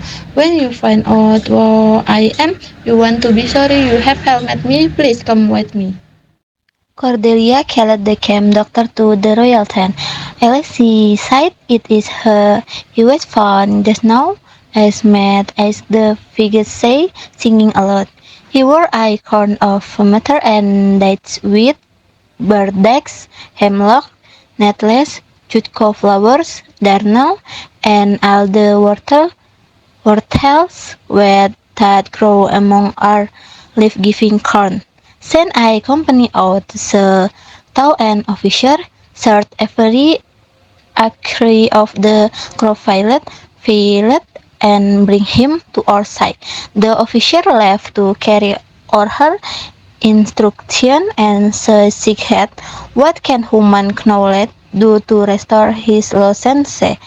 I will give all to the man who can help him." "There is a way, madam," the doctor said. "Sleep is the healing nurse of nature, and as lacking that, there are many herbal remedies that have the power of putting his pain to sleep. My elder blessed secret and you know remedies of the earth grow from my tears," she said. "Be helpful and remedial in the there's man distress. Look for him lest this uncorrelate kill him." I messenger was sown in Neus, madam," he said. "The British forces are marching this way. We know that already," she said. We've already made our preparation in anticipation."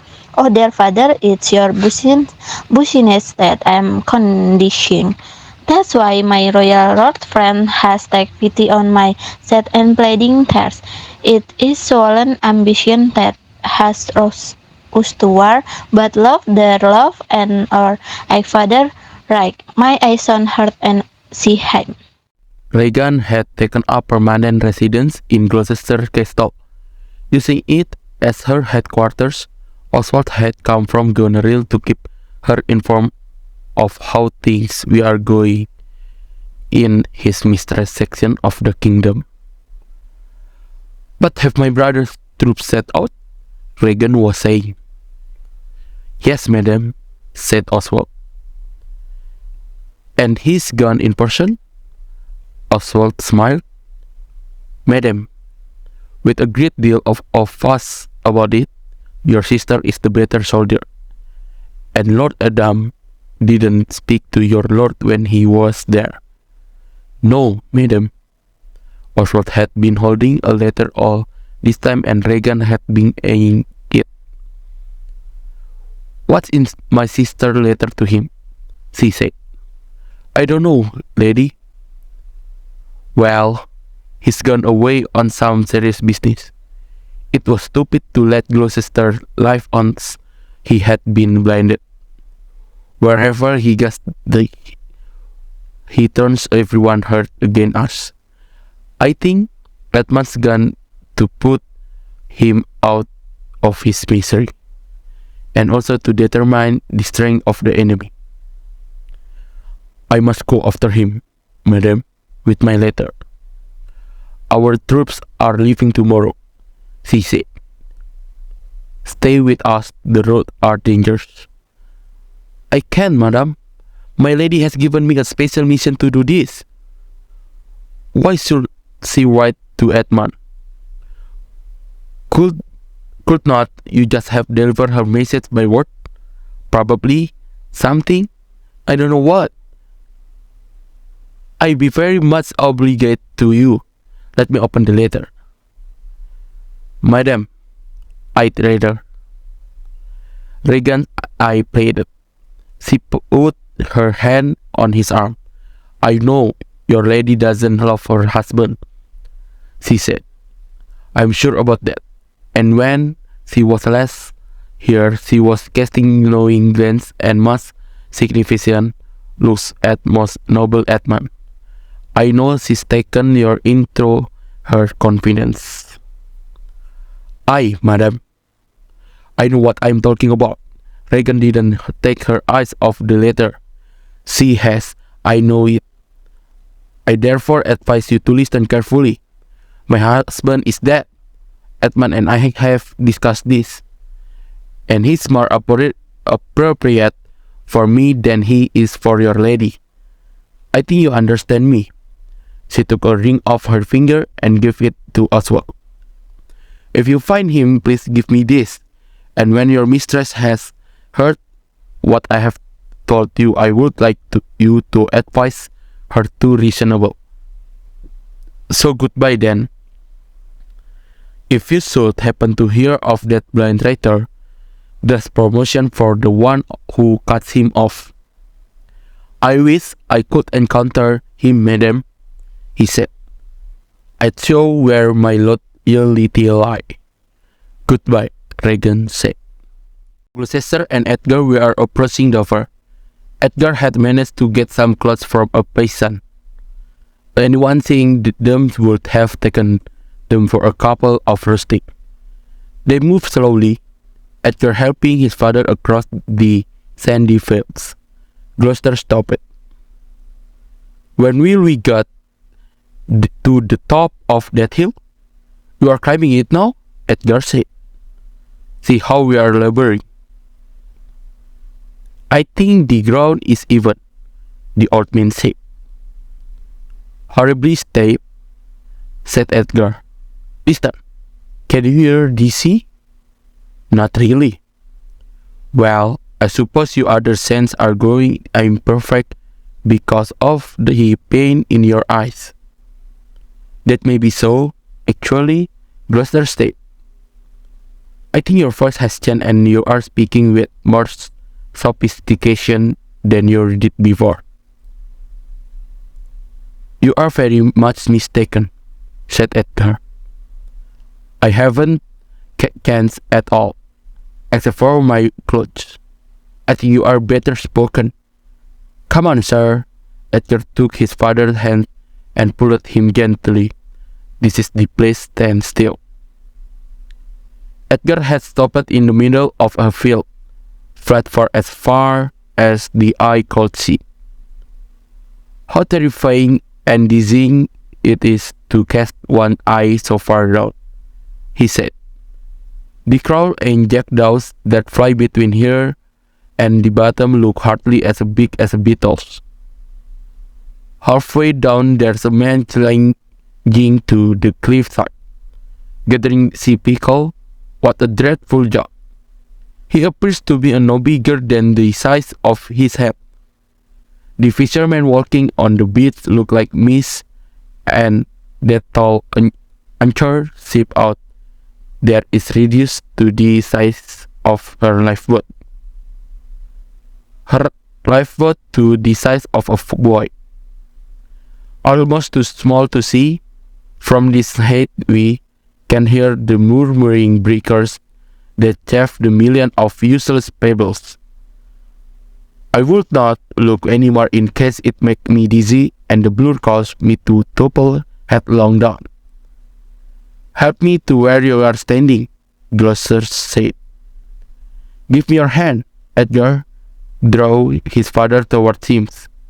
You are now within a foot of the extreme.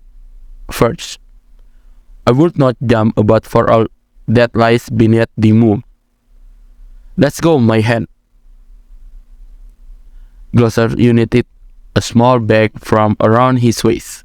Here, friend, it's another purse. In it there a jewel was something to a poor man. May fortune bring you the enjoyment of it. Go further off, say farewell, and let me hear your leaving.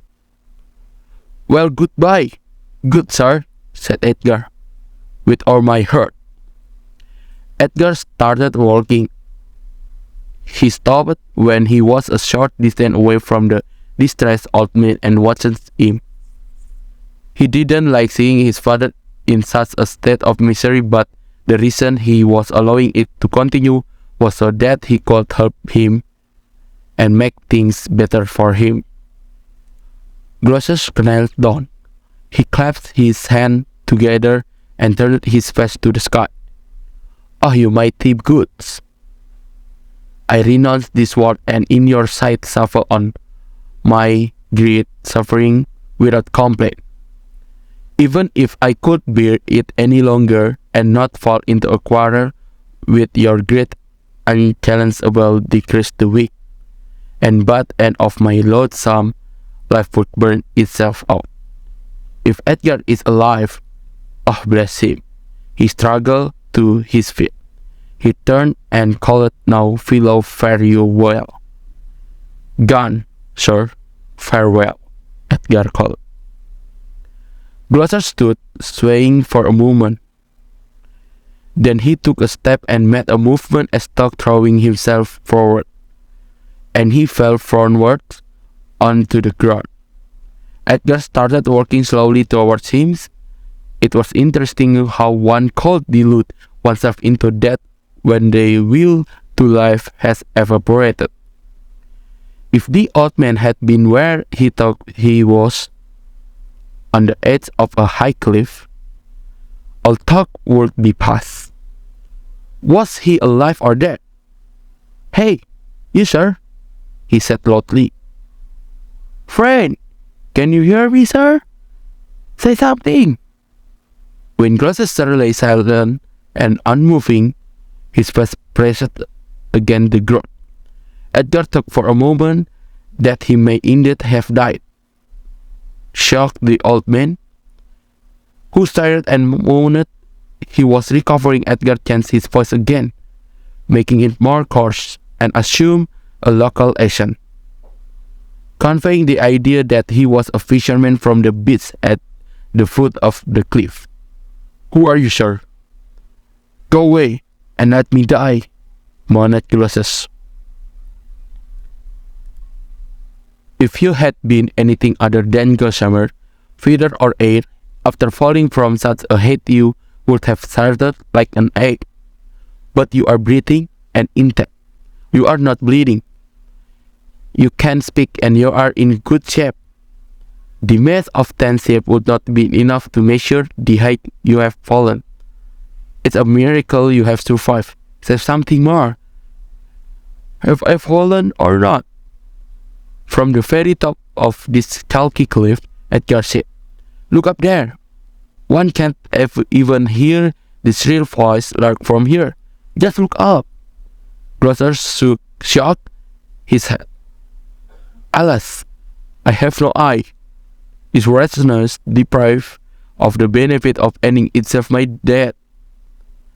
There was at least some comfort when misery could deflect the tyrant's reins and frustrate his high ambition. Edgar started helping him to his feet. "Give me your arm." "Up. So, how are you doing? Can you feel your legs?"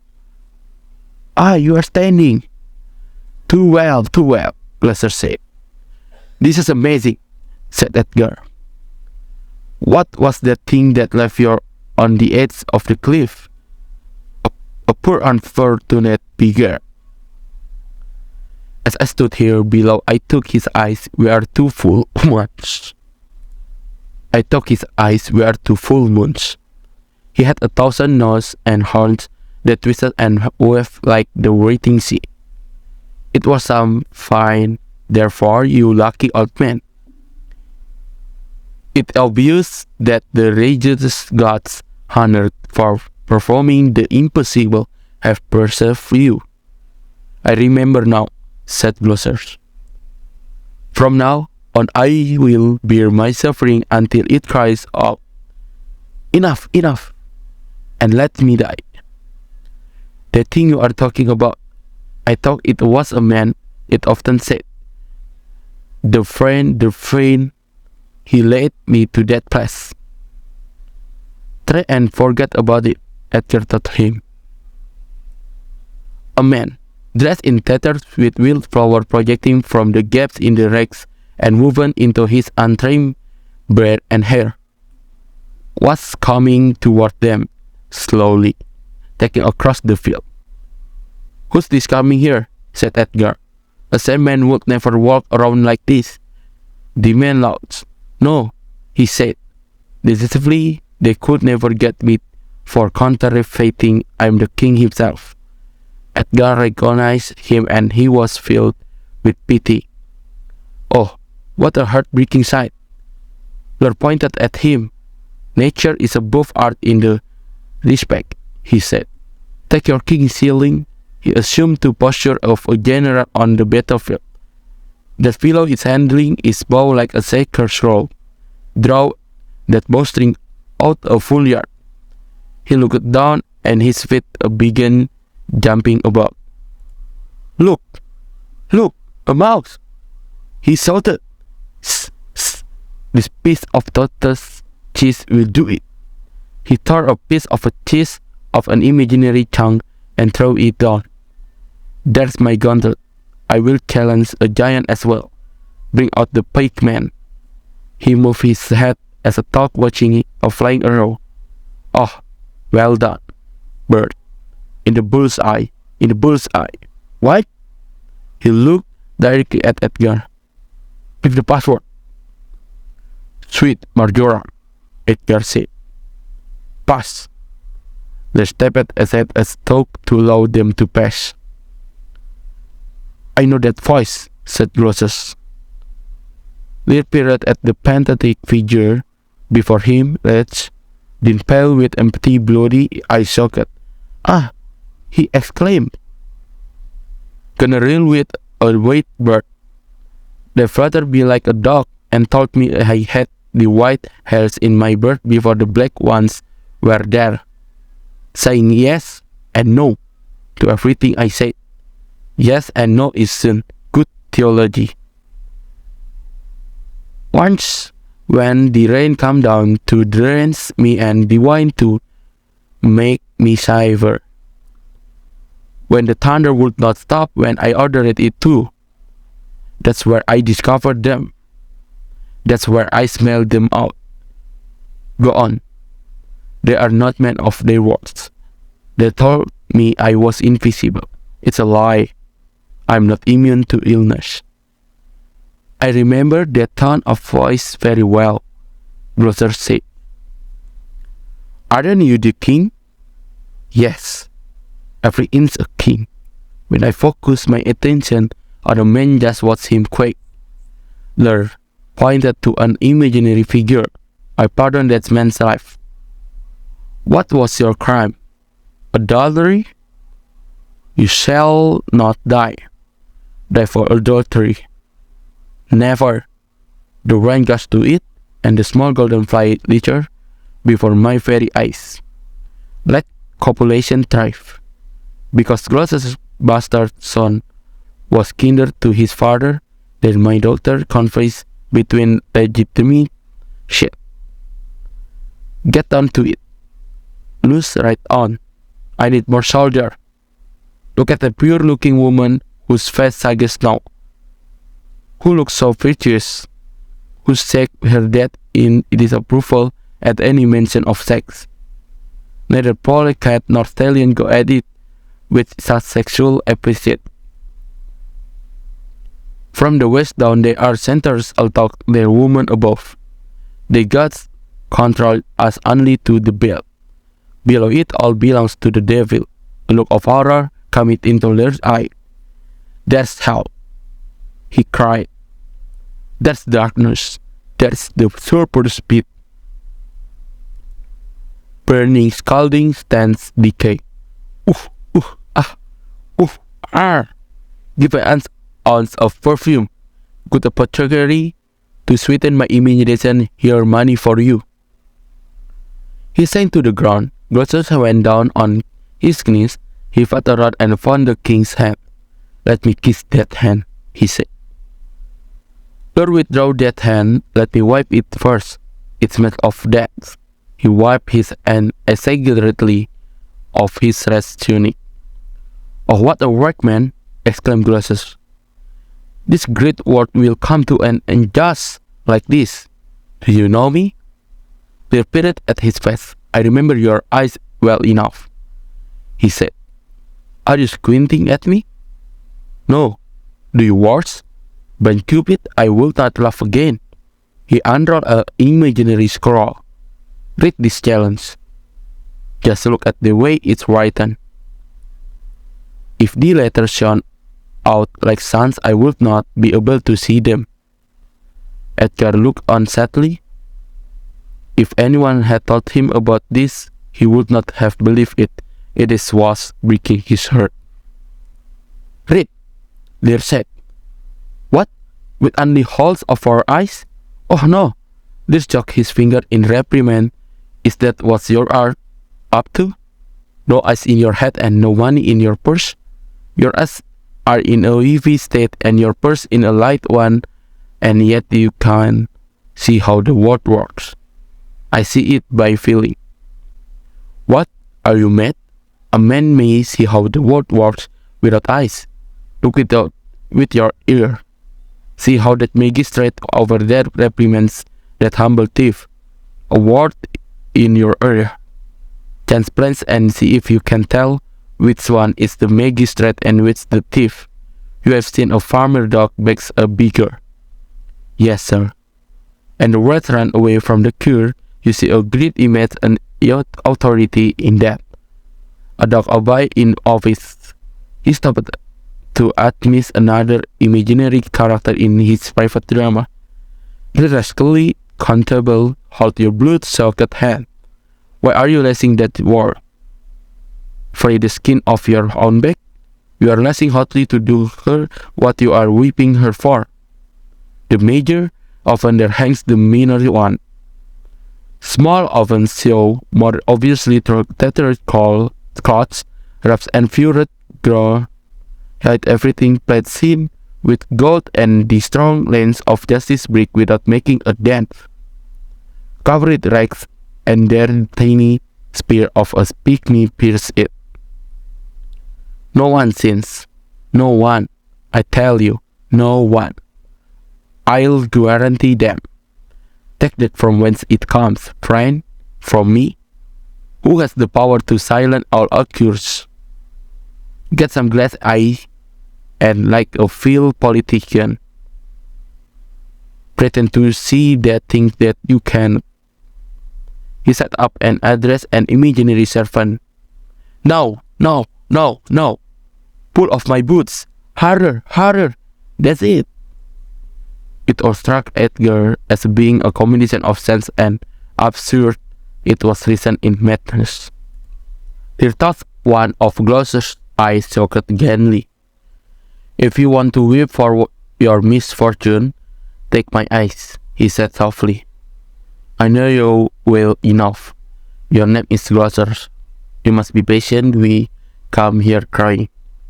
You know that the first time we smell the air we will and cry. I will preach you to you. Listen. Gloucester cried without tears. Let continue. When we are born we cry because we have come to this great state of filth. He looked about on the ground as though searching for something in this book. This is a good block. He kicked the tree stump. They climbed up and stood precisely on its flat surface. It would be a good idea to shoe a troop horse with felt. I will try it, and when I have stolen up on the son-in-law, then kill. The officer Cordelia had sent to find him approached them with a group of soldiers. They jumped down and held his hand out as though to surrender. Here he is, the officer said. Get hold of him, sir. You must be doctor. No rescue? Said Lear. What? A prisoner? I have always been unlucky. Treat me well. You will get a ransom. Get me to a doctor. I'm cut to the brain. You shall have anything you want, the officer said. No followers? All by myself. Why this would turn a man to salt? To use his eye for garden watering cans. Yes, to lay the dust of autumn. I will die in high sky style. Like a bridegroom showing off. What? I'll be jovial? Come, I'm a king. Master, do you know that? You are monarchs and we obey you. The gentleman said. Then there's still hope, said Lear. Come on, if you want it, you will have to run for it. Sa. He ran off like a child and the soldier chased after him. The officer watched. He sighed. It would be a most pitiful sight in the meanest words. Beyond what's in a king, he spoke under his breath. You have one doctor who redeems nature from the universal curse which her two sisters have invoked on her. The officer had ignored Edgar and Gloucester until now, but now he looked at them. Greetings, sir, said Edgar. Sir, to you, too. The officer replied, How can I help you? Have you heard anything, sir? of a coming battle? Certainly, the officer said. It's common knowledge. Everyone who has his hearing has heard of it. But if you don't mind my asking, how near is the other army? Very near, and advancing fast. We'll see the main body at any time. Thank you, sir. That's all. Took the queen here for a special purpose. Her army has moved on. Edgar bowed. Thank you, sir.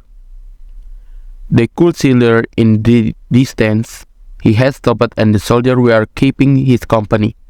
The officer set off towards them. Gloucester was praying to the merciful gods to take his life. He prayed that he would not be tempted to take his own life again before they willed it. Edgar put his hand on his shoulder. Well prayed, old man, he said. Now, dear sir, who are you? Gloucester said. A very poor man, bought my misfortune, who, because I have suffered deep sorrows, am disposed towards piety. Give me your hand. I will take you to some shelter. Hearty thanks, and in addition to that, may you receive the bounty of heaven. Someone else was coming. He was riding along the path towards Dover, and when he saw them, he drew his horse up. Then he left the path and came towards them. When he was within a few yards, he stopped. He let out a whoop. This man carries a reward for his life. He exclaimed, What luck! Ignoring Edgar, he jumped from his horse and grabbed Gloucester by the shoulders. That eyeless hurt head of yours was created only to make my fortune. Say your prayers, you wretched old traitor. He drew his sword. The sword is out that will destroy you. He stepped back and withdrew his arm, making ready to thrust. Gloucester pushed his chest out. He ripped the front of his gown to reveal his flesh. Now put some force into your friendly hand, he said. Edgar stepped in front of him. The assailant addressed him angrily. What do you think you're doing, you impertinent peasant? Defending a declared traitor? Go, before the association with him brings the same fate. Edgar took his father's arm and began moving him away. Let go his arm, the assailant threatened. Oil net, let's go, sir. Without better reason, said Edgar. The man pointed his sword at him. Let's go, slave, or you'll die. Good, gentlemen. Go you great and let poor folk pass, said Edgar. If I should have been cheated of my, I'd have lost it a fortnight ago. The man took a step closer at Edgar, came in front of his father again. Nay, come not near the old man, he said. Keep away. I tell you, or I try with his order, you, or my stick. I'll be plain with you. Get away, you shit pill, the man said. I will pick you teeth, sir. I am scared of your sword strokes. The assailant made a thrust at Edgar, who raised his stick and vigorously beat off the attack. The man tried again and once again met with stiff resistance. The Edgar landed a powerful blow to the man's head. He fell down, blood flowing profusely. He lay on the ground, moaning. Edgar recognized him, a gunnery Reverend Oswald. Wretch, he gasped. You have killed me, villain. Take my purse. If you have ever hoped to thrive, bury my body and give the letters you will find on me the Edmund of Gloucester. Look for him among the English party. He lay back, grimacing. What a bad time to die. Dad, he lay still, his eyes staring. I know you well, Edgar said. A scurrilous villain, as obliging to the vice of your mistress as evil called desire. What is he, Dad? Said closer. Sit down and rest, father. Let's have a look at these pockets. The letters that he mentioned may do me some good. He started searching through the pockets. Yes, he's dead. I'm only sorry he didn't have some other executioner. He found a letter. Let's see. If you don't mind, dear Wax, breaking the seal, it's quite acceptable. We rip our enemies, hurt out to find out what is their means. Ripping open their letters is more acceptable. He opened the letter and read, Don't forget our receiver vows. You have many opportunity to cut him off. If you really want this, you will find that there will be enough time and opportunity. If he returns the victor, nothing will have been achieved. I would be his prisoner, and his bet my goal. Save me from that loathsome intimacy, and take his place for your trouble. Your wife, as I would like to be, affectionate lover, Goneril. Of infinity span of woman lost upon a plot against her virtuous husband's life and to replace him with my brother. He gave Oswald body a little kick.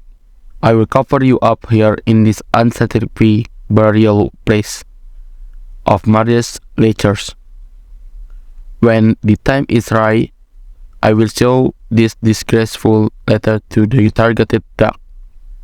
It's lucky for him that I can tell him both about your death and the business we are engaged in. He began covering the body with branch and leaf. Gloucester watched him. The king is mad, he said. How stubborn my mind is that I should resist death and be so painful, conscious of my great distress. It would be better if I were mad. Then my thought would be suffered from my grief, and I would lose my pen in fantasies that will have no real meaning.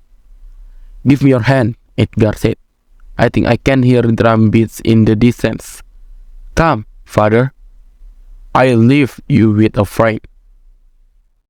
Ken had revealed himself to Cordelia, and they were in the royal tent in the French camp. The gentleman who had carried messages for Ken and the doctor who was caring for Lear were also present. Oh, you certainly can, Cordelia said. How could I ever match your goodness in all my life and world? My life will be too short, and I will fail by every measure. Acknowledgement is overpayment, madam, said Ken. Everything I have reported to you is the plain truth. No more, no less, exactly that. Go and dress more appropriately, she said. Choose clothes are the reminder of these recent bad times. Please take them off. If you don't mind, dear madam, to be recognized now would impede my plans. I'd consider it a favor if you didn't give me open recognize until I think the time is right. All right, then, my dear lord, she said. Doctor, how is the king? Madam, he's still sleeping, the doctor told her. Oh, you kind gods, she said. Cure this great rift in his abused soul. Tune the discordant and jarring mind of the vulnerable old man. Will your majesty allow us to wake the king up? He slept for a long time.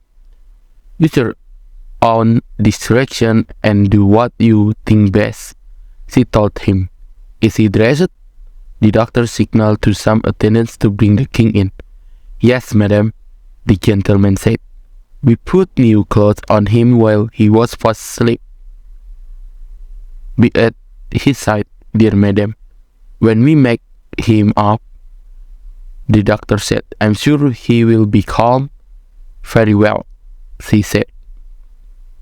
The doctor had arranged for some musicians to attend the awakening and he nodded to them. They began to play soft music, for a tenant came into the tent carrying the sleeping Lear on a long chair. "Come nearer," the doctor told Cordelia. "Play louder there," he instructed the musician. Cordelia knelt beside her father. "Oh, my dear father," she said, "may my lips convey the medicine and let this kiss cure the violent injury that my sister have given to you." She kissed his forehead gently. "Kind and loving Princess Can said, even you had not been their father, these white hairs should have extracted pity from them. Was this a face to be attacked by the violent winds?